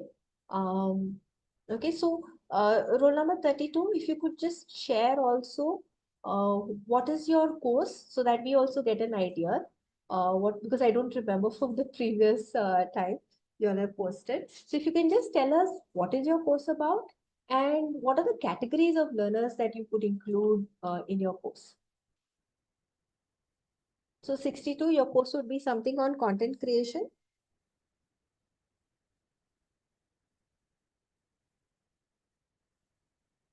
Okay, so ma'am Prabhajan Chaudhary has mentioned that the learners could be inside college and also outside. Okay, but when you say inside college, what do you mean by inside college? Like, is it undergraduate, first year students, second year students? So if you can also identify that, that would be great. Oh, okay. So 62 is saying they're not able to unmute. Okay. Maybe if you could use the chat, or if the admins are here, HRDC admin, if it is possible for you to let participants unmute so that they could maybe share their thoughts, queries.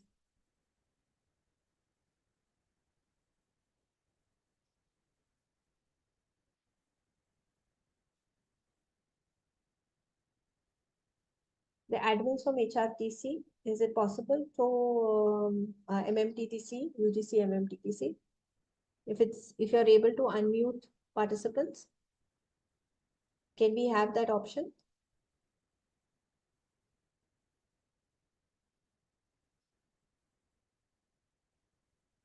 Okay, unfortunately, maybe it's taking a while.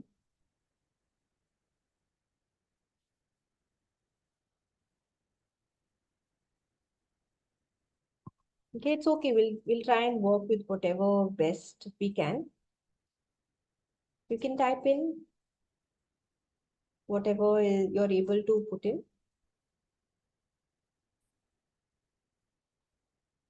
So think of your learners also that you might have your regular students, but also think of it this way, that if your concept is of a slightly higher level, it's not like a beginner's course to something, then you might also get complete beginners or novices. So this could also be one of the categories of your learners. It's possible that you might also have some experienced learners. Maybe if you have an introductory course and here you have maybe master students who are joining it. So in that case, you might need to also cater for experienced learners who might have done some part of the content or some elements in their previous learning, but that might have been some years ago.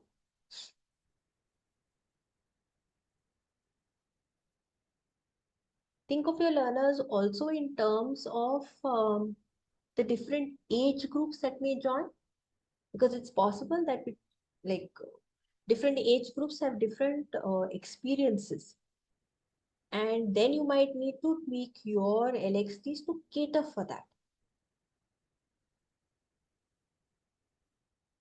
There's also another thing that it would be really nice if you could include, because we are talking about, a multilingualism in our country. And if you see the resources, if it's only in English, then we might be excluding an entire chunk. I mean, of course, in India, you do have people who speak multiple languages, but sometimes if you're providing content in a resource that the learner or in the learner's mother tongue, it might help them assimilate better. So as an LXT, you can also cater for this diversity in your student population. So 30 has mentioned functions of management for students from different disciplines, industry people, faculty members, general public. Okay, this is a comprehensive list. Chaudhary has mentioned participant 22 has mentioned students from my college. Yes, students from other colleges. Okay, with a similar background and faculty of the same this. Okay, you might also need to consider something that Dr. Jayakrishnan calls as curious learners. You see, they might be a lot of people, or you might have also, if you've done MOOCs, sometimes you might just want to see what is offered in the course, what is this course about? So there might be a lot of the so-called curious learners that might come to your course.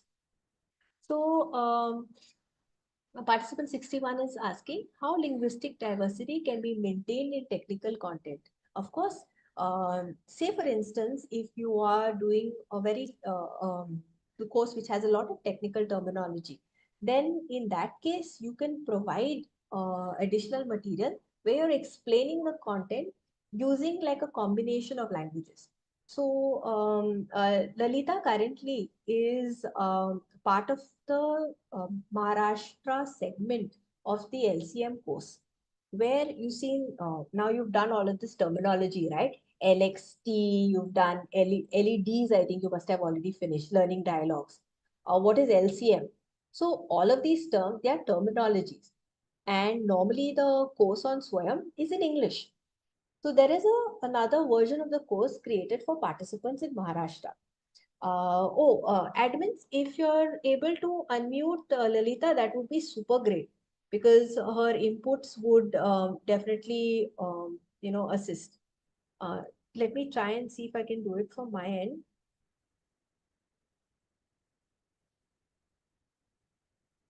Just give me a second while I try and find.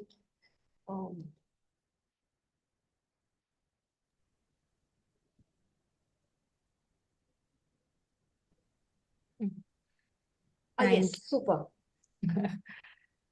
Thank you Yes, so ma'am. much.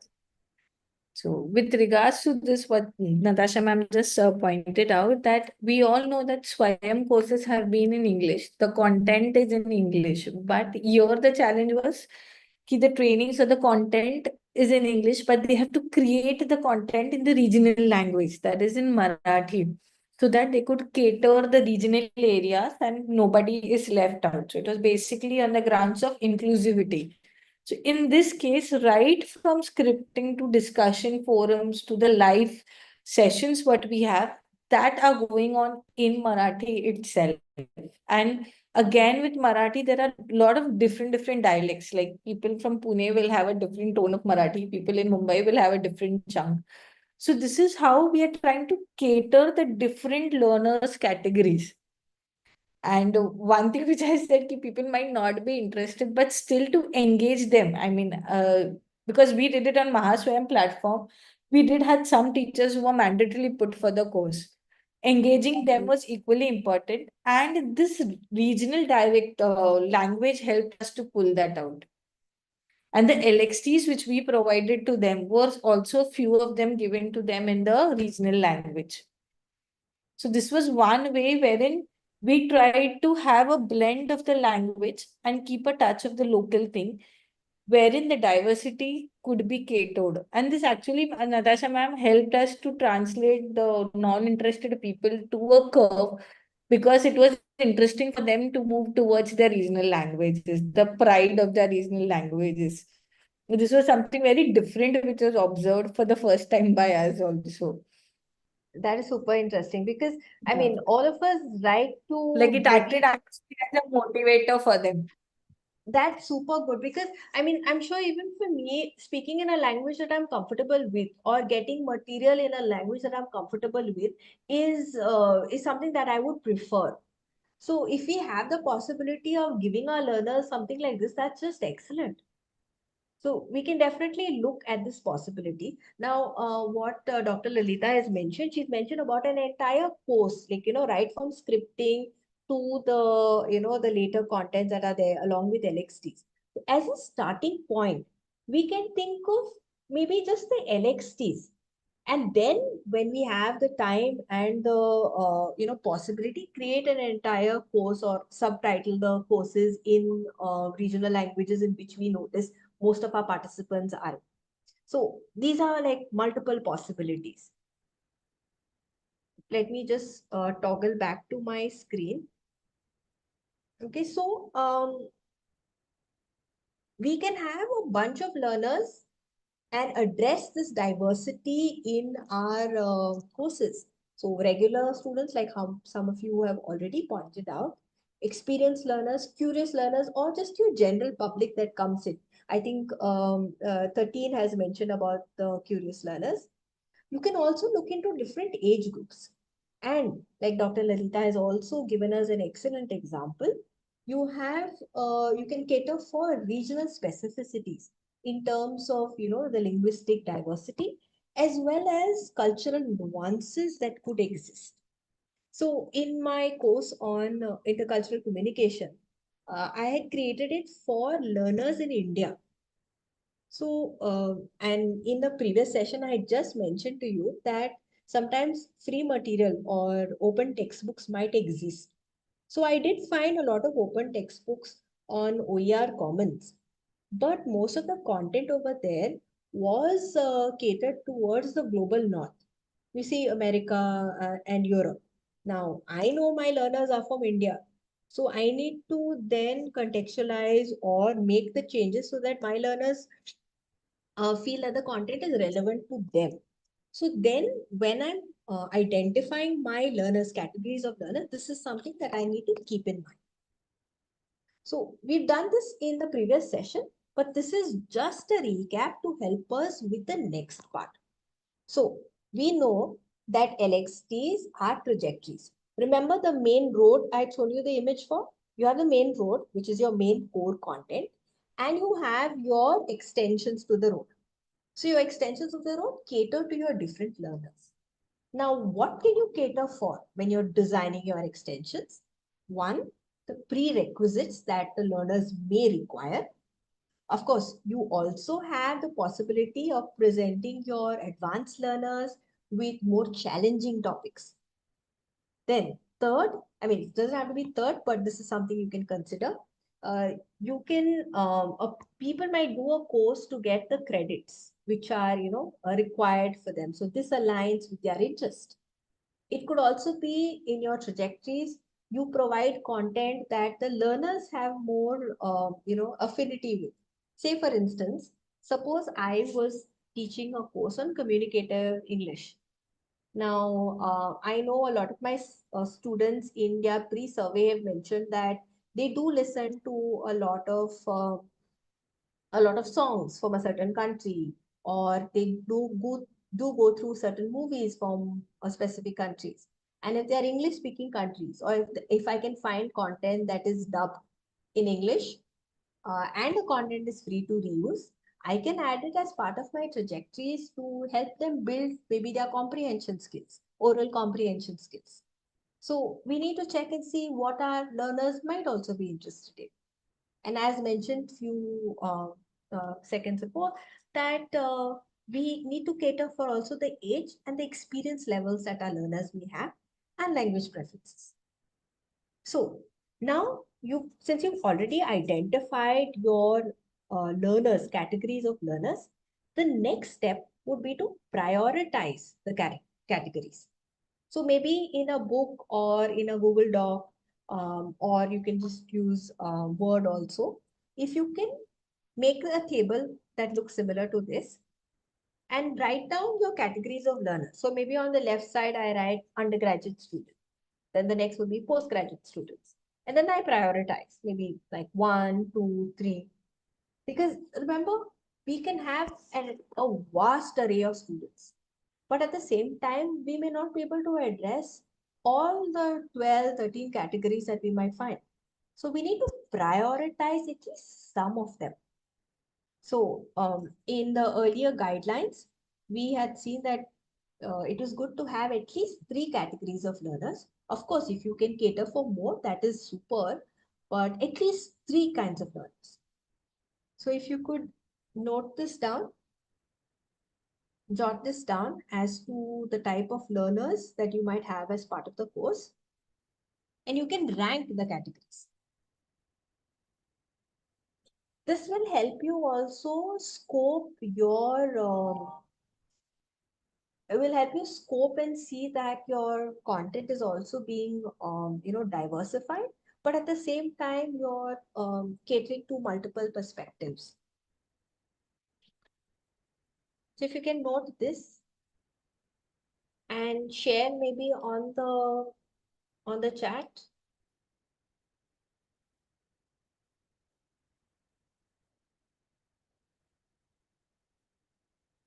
I can see the unmute option from my end. If anyone needs to unmute, I can try if possible.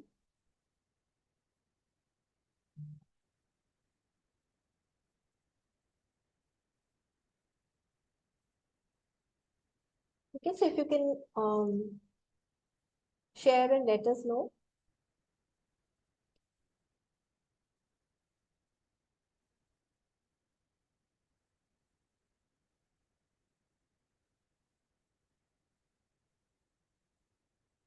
How would you prioritize? What would your priority be?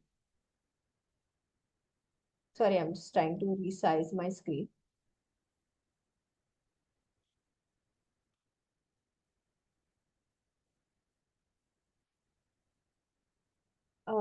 If Dr. Lalita, if you have your course, would you like to share what would your categories of learners be and what would the priority be?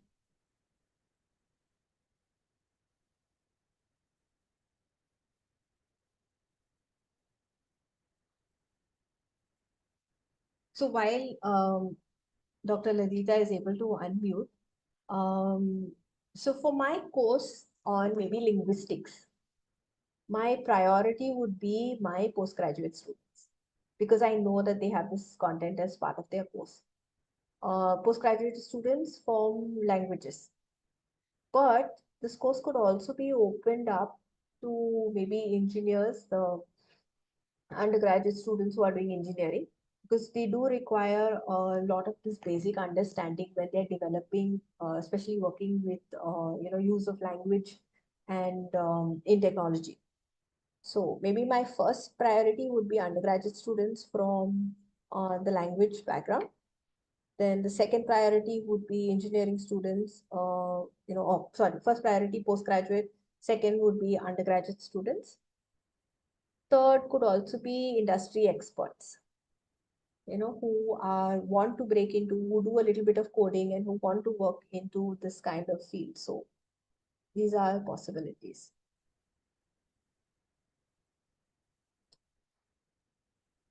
Okay, so 62 has mentioned faculty.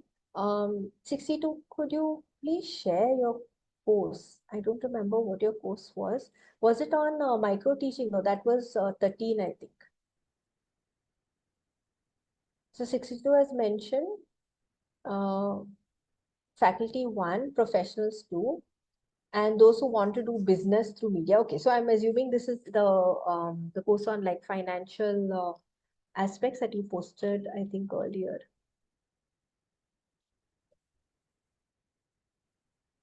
That is okay. I got that. Development of personality by mastering communication skills. Okay. I think that is 62's topic. Okay. Anyone else would like to share? What is the priority? Now, this is important because it will help you know how to, structure your trajectories. So being able to prioritize is super important.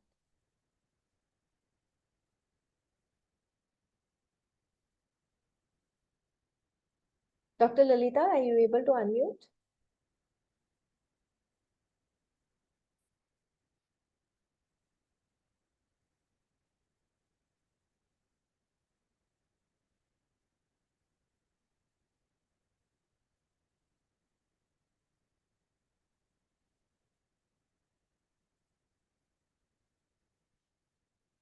Would anyone like to share? We'll take another 30 seconds. And then we'll move on to the next part.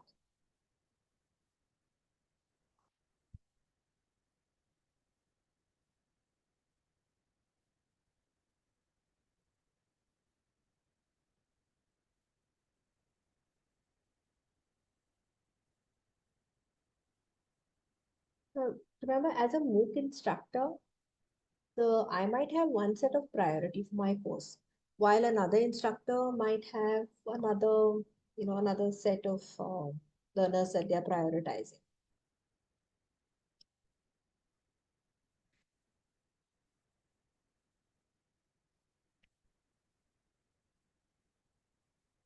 The 35 is saying UG students, but as beginners specific for Maharashtra. Okay.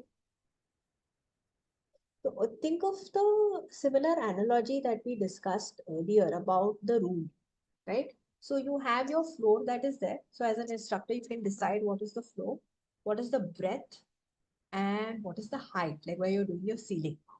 So every instructor will have their own dimensions for their course.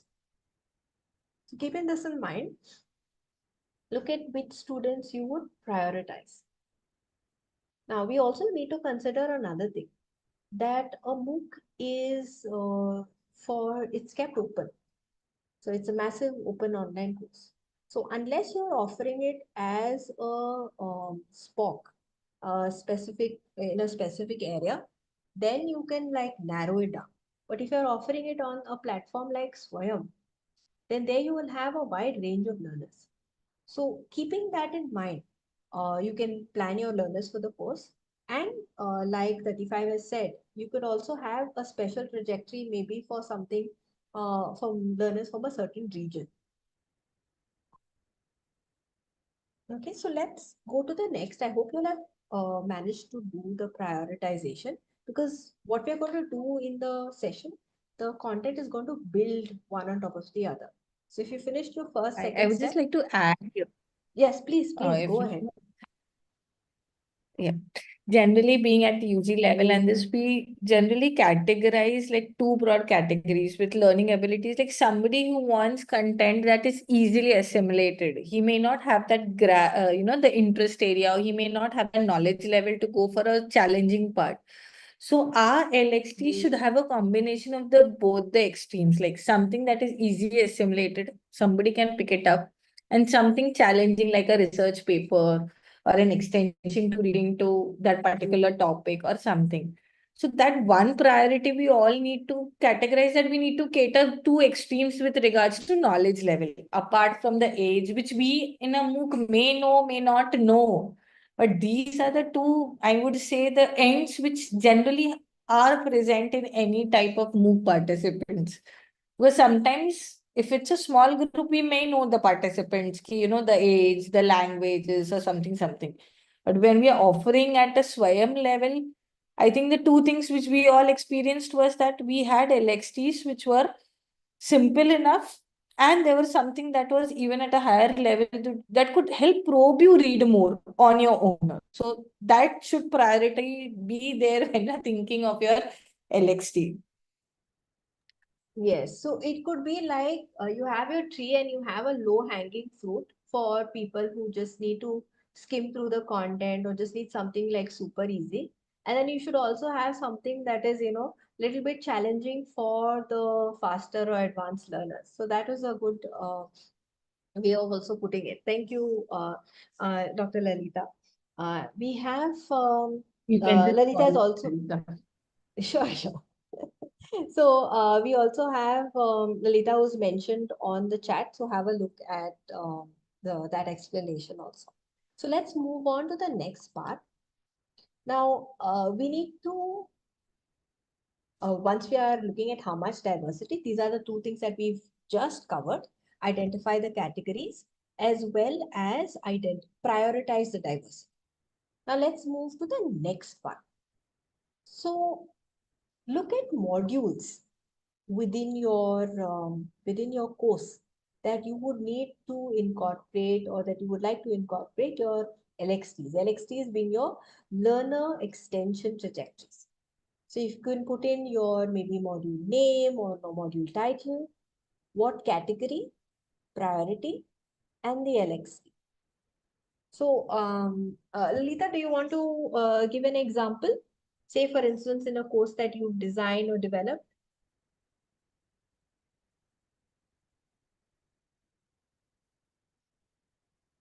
And while Lalita is able to unmute, I will give you an example maybe from linguistics that I mentioned earlier. So maybe in my very first module, because the first module also sets the stage of what people, can expect in the course. And in my first module, I want to target my students who are, maybe postgraduate students, but who are looking also at the job market. So they might be my first priority. And as an LXT, like I mentioned earlier, I would provide different avenues in which linguistics or different fields in which linguistics is used. Say for instance, there is, you all might have heard of Duolingo. So how does Duolingo use the basic concepts of linguistics to create the application or to create the software that they are using? So this could be one of the LXTs. Another LXT could be for learners who are maybe undergraduate or just from the general public that may not know the basic concepts. So I would provide one on maybe in communicative English, simple English, or through an illustration, maybe through a mind map or through a cartoon strip, what is the meaning of linguistics or why is it important? So I could that way address learners who require the challenge or who are looking at the outside market, as well as learners who might just need the basic support, especially in the first week. So can you jot this down? Give you like a minute or so. And if you're confident or if you'd like to share, please share in the chat.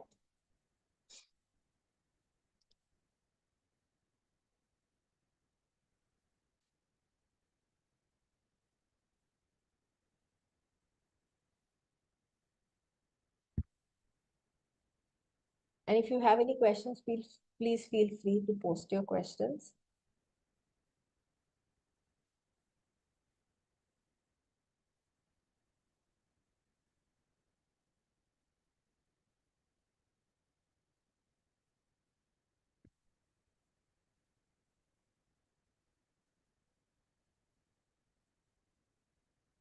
Yes.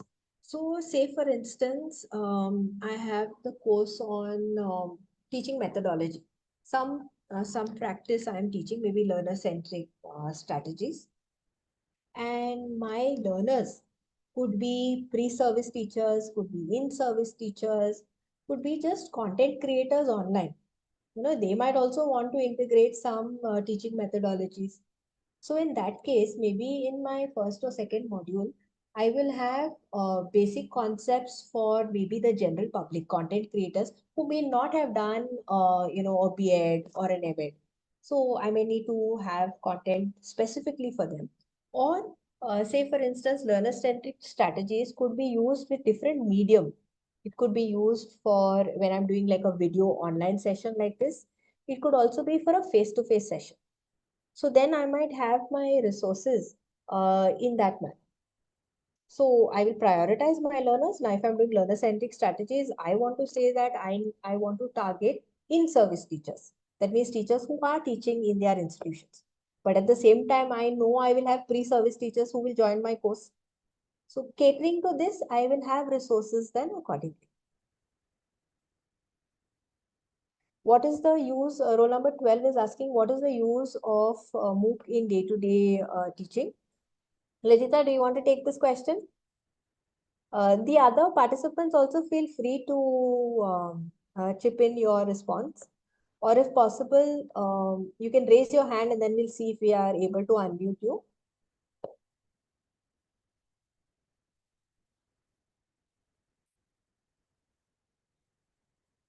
So the fact that there is a MOOC on Swayam, we have a dedicated platform. Of course, there are many other platforms in which you can offer MOOCs, but we do have Swayam. And this has the possibility of giving people the chance to learn what they want without any lockdown on their, or without any barriers to learning. So in a lot of courses, you might also have people who they might not have been able to complete their undergraduation or their post-graduation. They may choose to do a MOOC to develop their skill set. So multiple possibilities. Now the next question is also this. If you're already teaching a course, why should you develop a MOOC on it? Or if a MOOC already exists based on the course that you're teaching, then how do you use this? So here also there are multiple ways in which we can use. So one possibility is that you can You can give the material in an existing MOOC to your learners as extra reading, or if they were absent for a session, you can also provide that.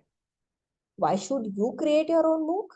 Of course, it's always good to have your name to content to bring in your perspective to the content that you're teaching. Okay. Lilita, if you have any inputs, please also you can go ahead. Or anyone else for that matter, because this topic is quite open. With regards to the MOOC for already existing content, like if we are already teaching a chapter or a subject in the classroom, but then why MOOC? Firstly, we have been largely following rote learning and a systematic, way of learning what we have been doing years. Now, with the changing generations, wherein discussions have been more important, moving out of the box is important. Now, these MOOCs will help you complement both. Like students can learn and come, or they could see the content, have more question and answers in the class. So you will actually go deep in the content rather than just the touch and go because of the restrictions we have, the time constraints and everything. So your MOOC will actually run supplementary to your teaching learning ecosystem. So that is something which they can pick up. And we all cannot deny the fact that students do refer to YouTube videos for the content which we have missed, largely in the domains of social sciences. I mean, science they might not be, I'm not aware of, but social sciences they do refer.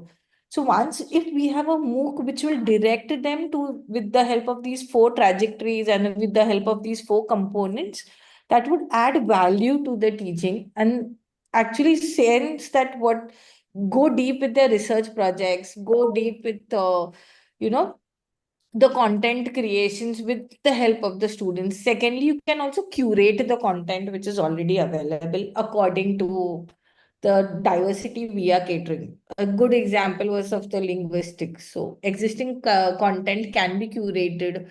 Maybe you can provide translations. For videos, you could provide transcript in Marathi or whatever language you want to cater. So MOOC will become an indispensable part with the present generation. And I think all the teachers here agree to it.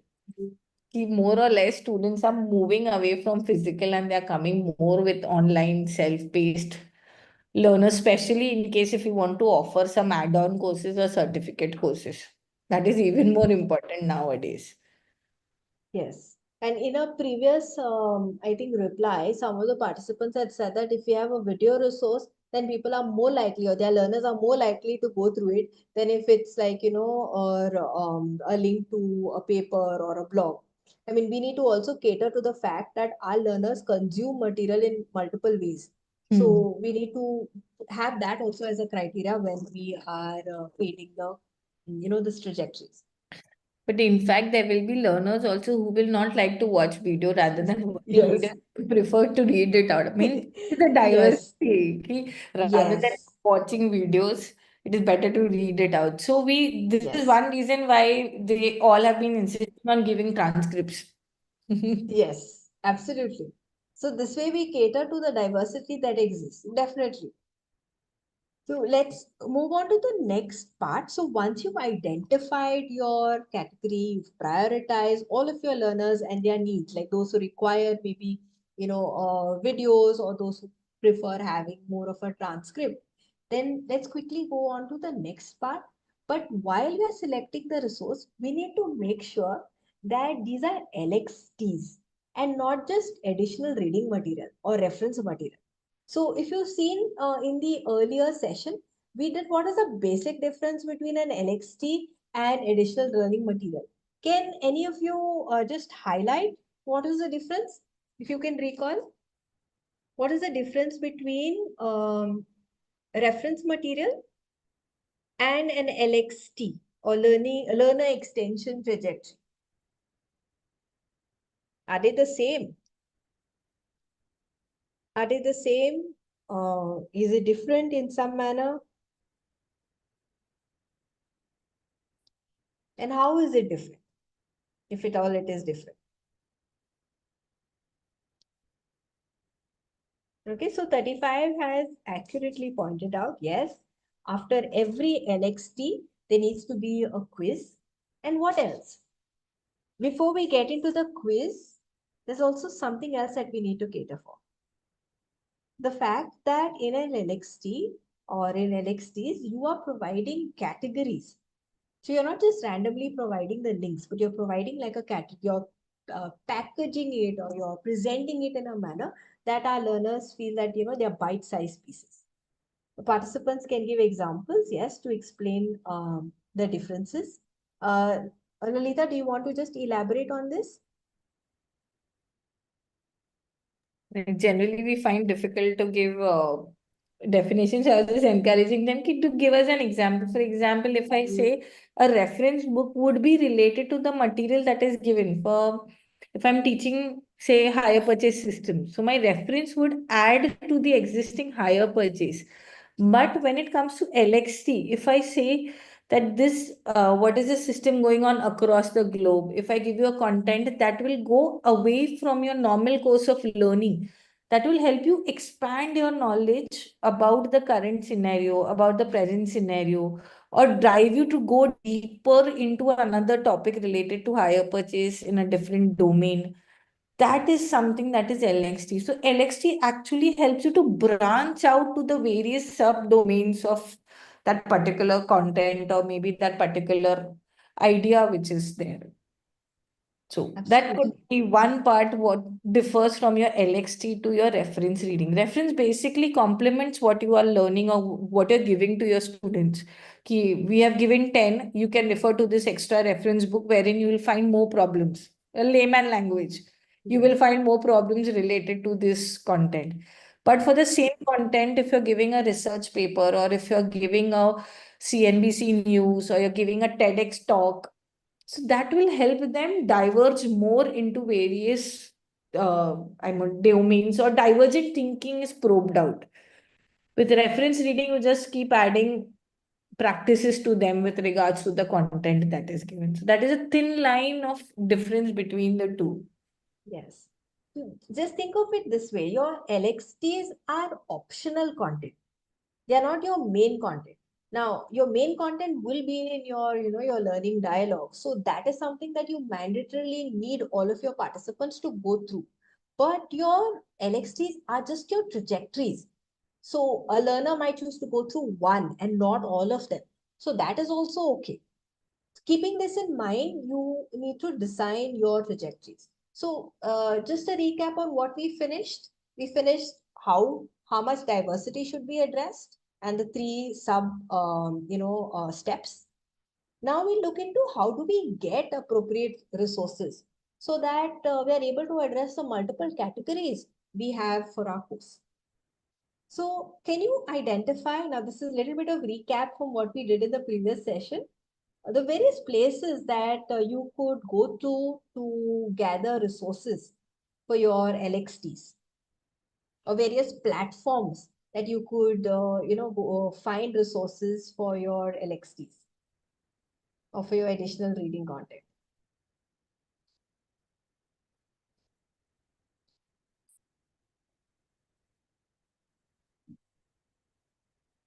I have my textbook of the course, but that textbook is part of the main content. Now I'm searching for additional optional content. While we know that the internet is a huge space, where exactly online will you go through, or what will you consult to see? So you have 13 that I said YouTube videos. You have 35 that says InflipNet. Yes. Where else? If you remember the name of the website that I had used just in the previous session,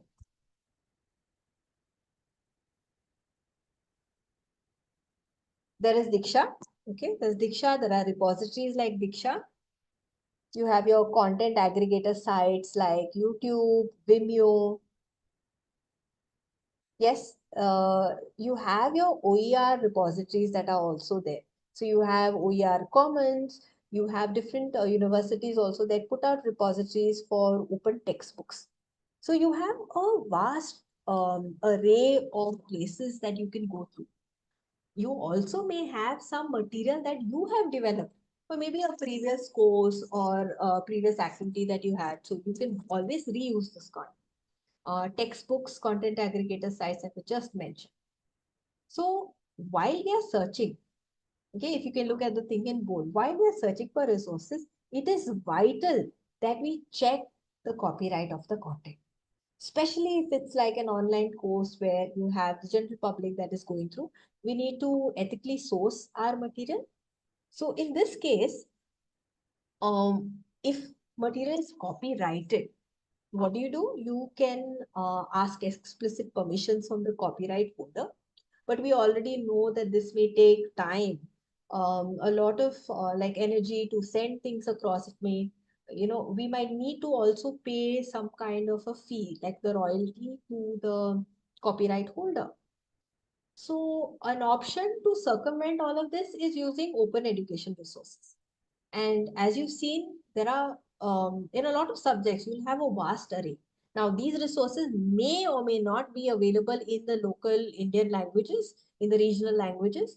But if we look at the licenses of certain content, they allow you to adapt or modify the content to create something new. Do you know about, have you heard about Creative Commons? As an organization, Creative Commons licenses.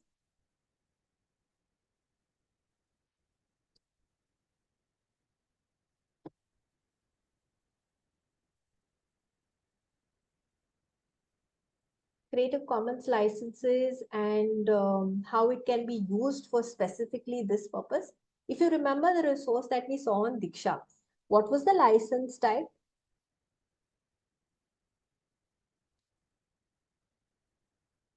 What was the license type of that license that allows you to reuse the content by stating the name of the creator, but at the same time, it lets you modify.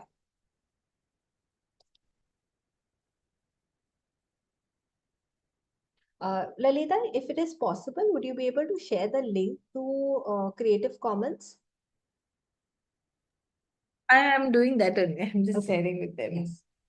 So if you need to know more, and if you don't have currently the idea of what Creative Commons is, no issues. Dr. Lalita will share the link. Okay, it's something that you can explore. So a lot of content on Diksha mentions the license using Creative Commons. So you might have a lot of open licenses that are there, but Creative Commons is one of the most common ones that is used. So you have the link that is posted. Lalita, do you want to explain just overall? What will they find on this I'll site? just give them a quick stuff. What are the licensing? Yes. Basically, when we create a content, if we have like you might be knowing all the teachers that we publish our research papers and everything. So those are copyrighted. Nobody can use it without our permission or without the permission of the publication. But when we actually go for the CC licensing, it actually gives you permission to use it, adapt it, or to make changes with certain credits given to the creators. The first one, that is CC BY, it actually gives, you can use the content, you will be able to adapt it, change the format also, but you need to give credit to the creator out there. For example, you might have seen the PPT right now, what Natasha ma'am is using. She has a name. Down, she has mentioned the credit that this is rework or adapted by the content which was originally created by Daisy Wadhwa, Ajita ma'am or something. So see, these are the licenses. When we say NC, that is non-commercial, you cannot use it for the commercial purpose, of course.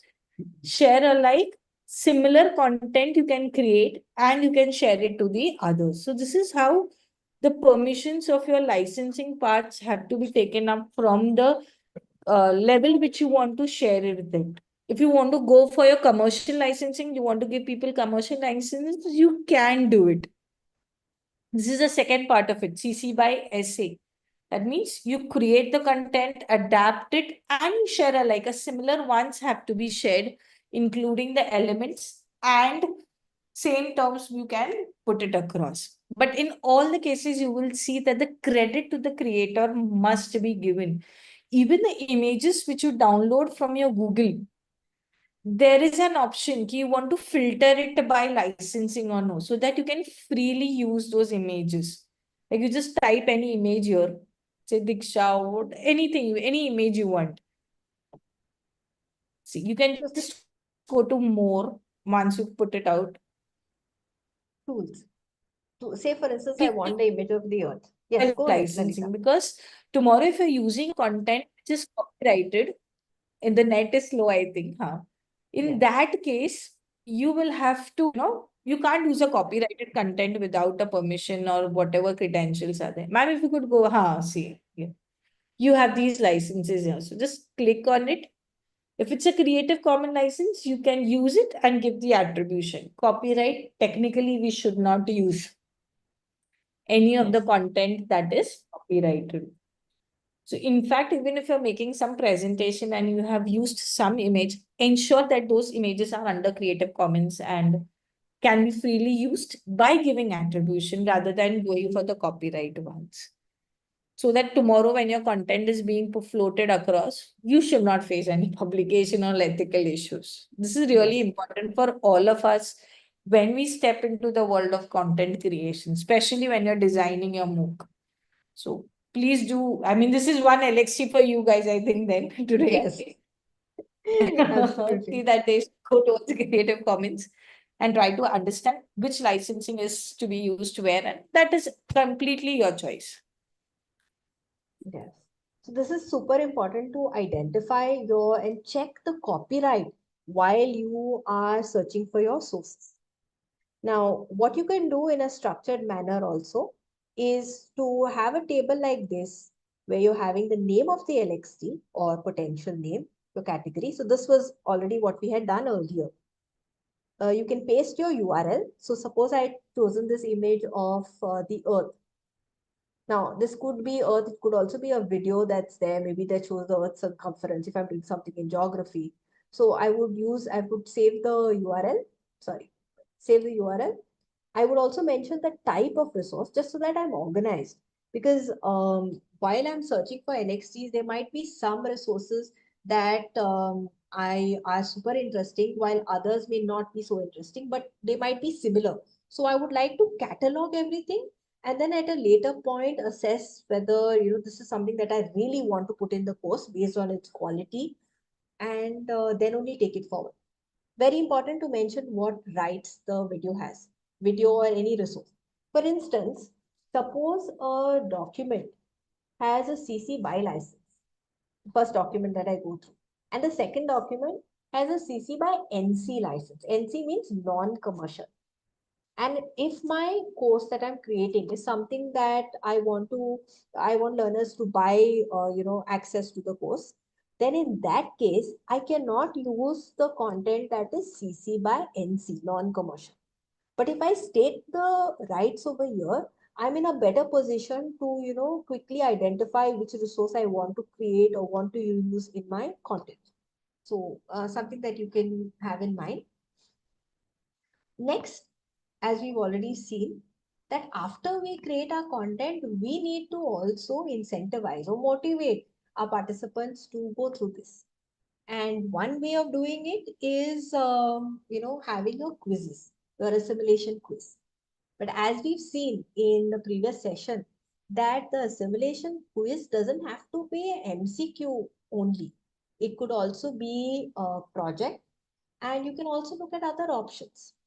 But here, for now, because we have constraints of time, we can just look at what an MCQ based or a objective question and answer based simulation quiz will look like. So the first thing would be, this you would know because as instructors, we have designed a lot of quizzes for our learners. So this takes a similar idea from there. Identify what is the main important idea. Now remember, a simulation quiz is based on an LXT. So one LXT followed by an simulation quiz. And we need to keep in mind that the information that we're asking, important information, needs to be something that is easily accessible. So if it's a research paper, if it's a lengthy research paper, then we could ask something like, what are the findings? Or what is the main takeaway? So then the learner might just need to go through the abstract or just go through the conclusion, read the findings, and then answer the question. Suppose it's a video resource that I've given, then maybe I can specify at what time span the learners need to go through. That way, the learners can quickly go into the resource, skim through it, find what is important, and put it out. I might also create LXTs for my advanced learners, where they maybe solve an activity and then go back and look at the simulation quiz. So once we identify the important question, we need to check and see whether the student has, understood the content by creating the question in an MCQ format, MSQ, or it could also be like like a project-based question. Now, a few guidelines. Every LXT needs to be followed by an assimilation quiz. Second, we need to make sure that the questions are simple. We can use our Bloom's taxonomy also. It could be recall level, but you could also go to application levels for your advanced learners. And we need to assign a grade to it. This could be a minor grade that we are considering as part of the course. While we are doing this, when we are designing our assessments, if it's a MCQ based assessment or an MSQ, you may also consider adding customized feedback like you would have added for your LBTs. I think you might have already had a session on your learning by doing activities, right? So learning by doing activities follow your learning dialogue. So you have your learning dialogue, you have your learning by doing activities that help learners check and see whether they've understood the concepts. So now, when you're designing your assimilation quiz, instead of just providing your learners with an answer, whether what they've answered is yes or no, we can also provide them with customized constructive feedback for the options. Once this is done, you might also need to evaluate what your LXT is. But before that, let's do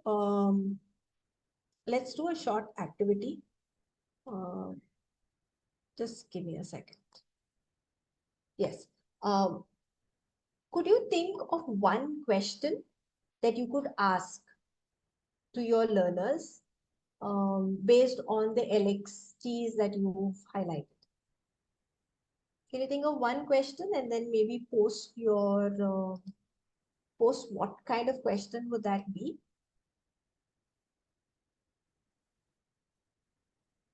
In the chat, or you can unmute.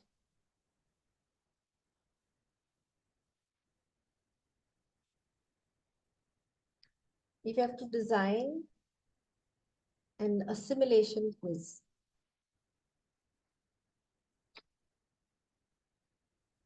what question would you ask? First, you need to make sure your trajectory, you've identified your trajectory.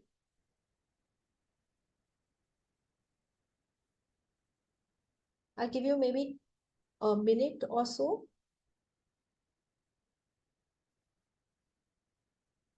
If you need to unmute, please maybe just raise your hand or give us a thumbs up and then we'll unmute you.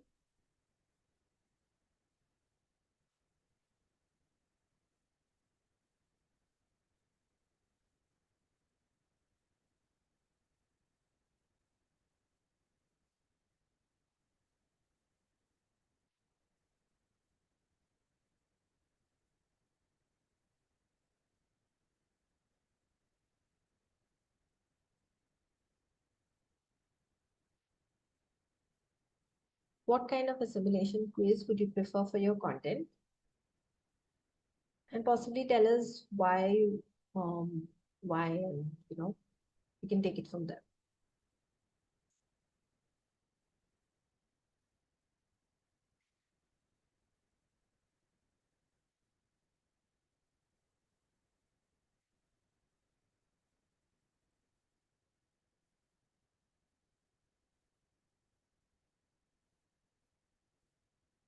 Your assimilation quiz could also be based on the learners that the LXT is catering.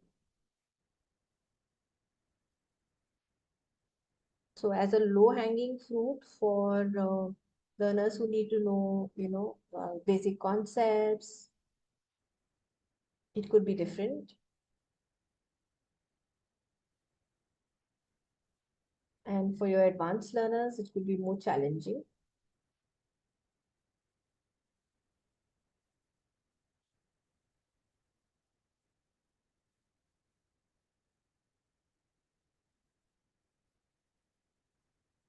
I think number 1 has this.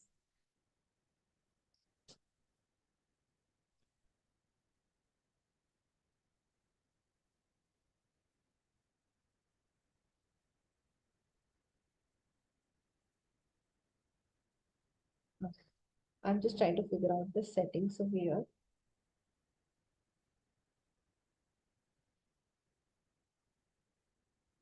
Number 1 has raised their hand. Admins, if you can assist with helping them unmute. I have the option of seeing all to unmute, but I don't think we need that. We just need maybe those who request to be unmuted.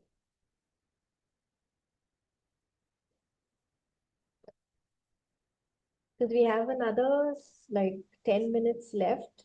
Yes, I think 35, I've managed to unmute you. Oh no.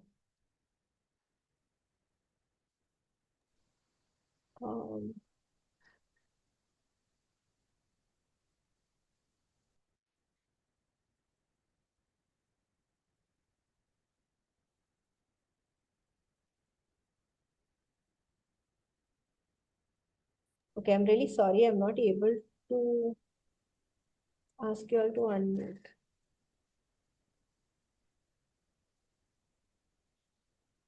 35, do you want to try? I think you're unmuted right now. Your hand is raised.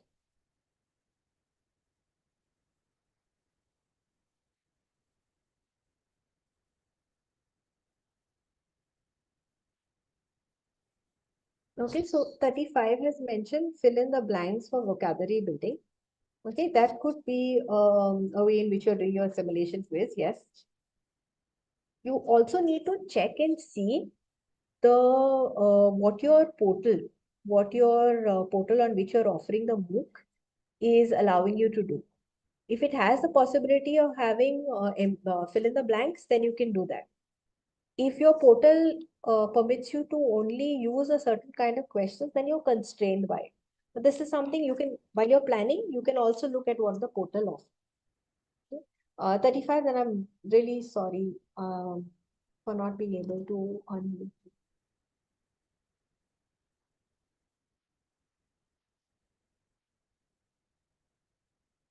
Okay, then we'll move on to the next. We just have few more slides left. And then I would like to keep it open if you have any questions or queries. So we have Dr. Hashmi who's mentioned MCQs. Yes, you have your MCQs, you have your MSQs that are there. They give you the possibility of, having your simulation quiz using these elements. Now, once we've created our LXT, here are some questions that you can ask yourself to evaluate the quality of your LXT. One, have you identified first 3 categories of learners, at least 3 categories of learners, and at least one resource for each category and trajectory. Okay, so you have your category of learners and you have a trajectory that is there. So obviously you need to have at least one resource in a trajectory. Trajectory is like a theme or a topic that you're having. Okay, you can have more topics. You can have more links, like I had shown you in the previous session, right? So you have trajectory 1, 2, 3, and 4, and the third and fourth had 2 links with it. So these are possibilities. You need to identify whether the resources are free and open to use. This is just to avoid any future issues related to copyright. And lastly, you need to make sure that every LXT is followed by an assimilation quiz based on the key elements that were covered in the LXT. Now, regarding your assimilation quiz, 1, It needs to be simple recall level, especially for majority of your learners. Next, linked to rather, it's not really next, but can it be answered by those who've just gone through the resource? That doesn't require basically a lot of, analytical skills or evaluation skills while they are going through the content. Because remember, this is optional. So then how do we motivate our learners? By creating it in such a manner that it aligns with their interest, needs, and something that they can pick and do. We can also provide constructive feedback, constructive customized feedback for the options. Like instead of just saying, yes, your answer is right, or no, your answer is incorrect. We can also provide feedback by saying why your answer is correct or incorrect and how you can derive the correct answer. So these are options. And also look at assigning maybe a minor grade for the assimilation quiz.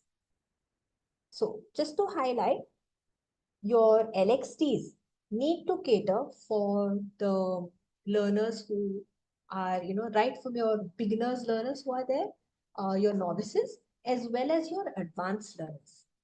It needs to also cater and bring in depth of information as well as breadth in the sense of more pathways for the learners to explore. And by doing this, we can cater to the diversity that we have as our learner pool. And one more thing you need to also keep in mind that every learner extension trajectory needs to be followed by an activity for assimilation. So with this, I would like to also welcome you to embrace these learner extension trajectories that are there, because it will help learners elevate their experience on the course. It will help them feel valued by the instructor because the instructor has taken the time and the patience to consider their needs and what their interests are. So with this, if you have any queries, we can take that. So we have done the learner extension trajectories. Any queries, questions, comments?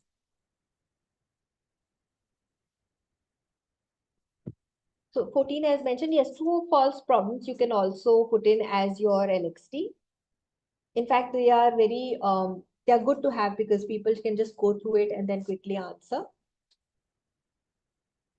Would you all have any queries?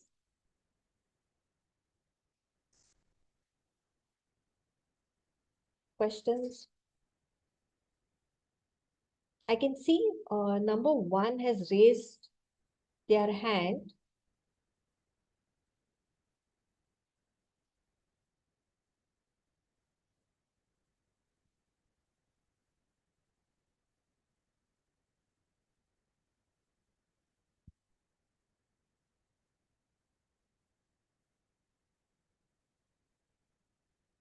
So I hope with this you've started thinking of what are the different learner paths that you can provide to your participants of your course.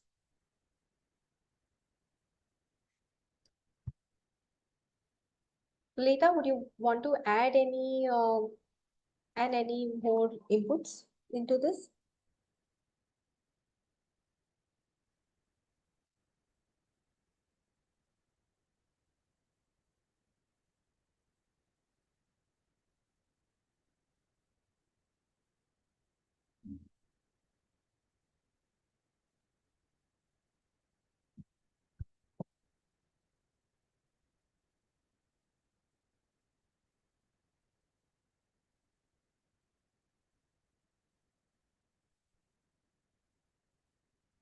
And as I had mentioned in the previous session, that you can definitely use modern tools that are there. You can integrate technology to help you brainstorm and think of ideas. But if you do use generative AI, just make sure that you are, verifying content before you put it up. Because generative AI also has a possibility of hallucinating, but they are a good, it's a good tool to use to, help you brainstorm with, different possibilities.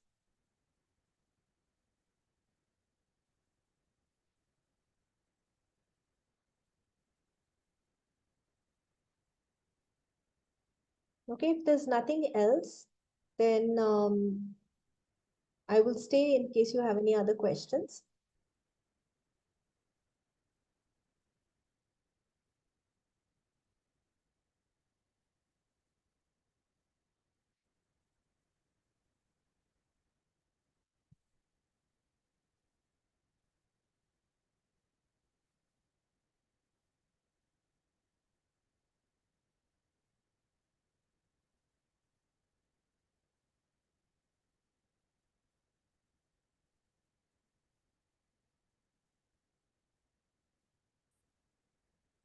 Uh, Can the admins please unmute Santosh sir?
The admins who are there of this, can you please unmute Santosh sir?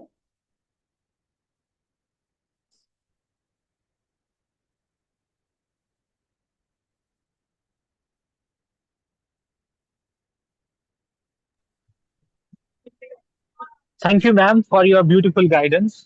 We are deeply mesmerized and we are highly motivated by your speech. So, thank you, one and all. So, with the permission of Chair, I thanks Natasha, ma'am, for the wonderful guidance. And with the permission of Chair, I conclude this session over here. Thank you, ma'am, once again. Thank you so much for all of you for listening to the session.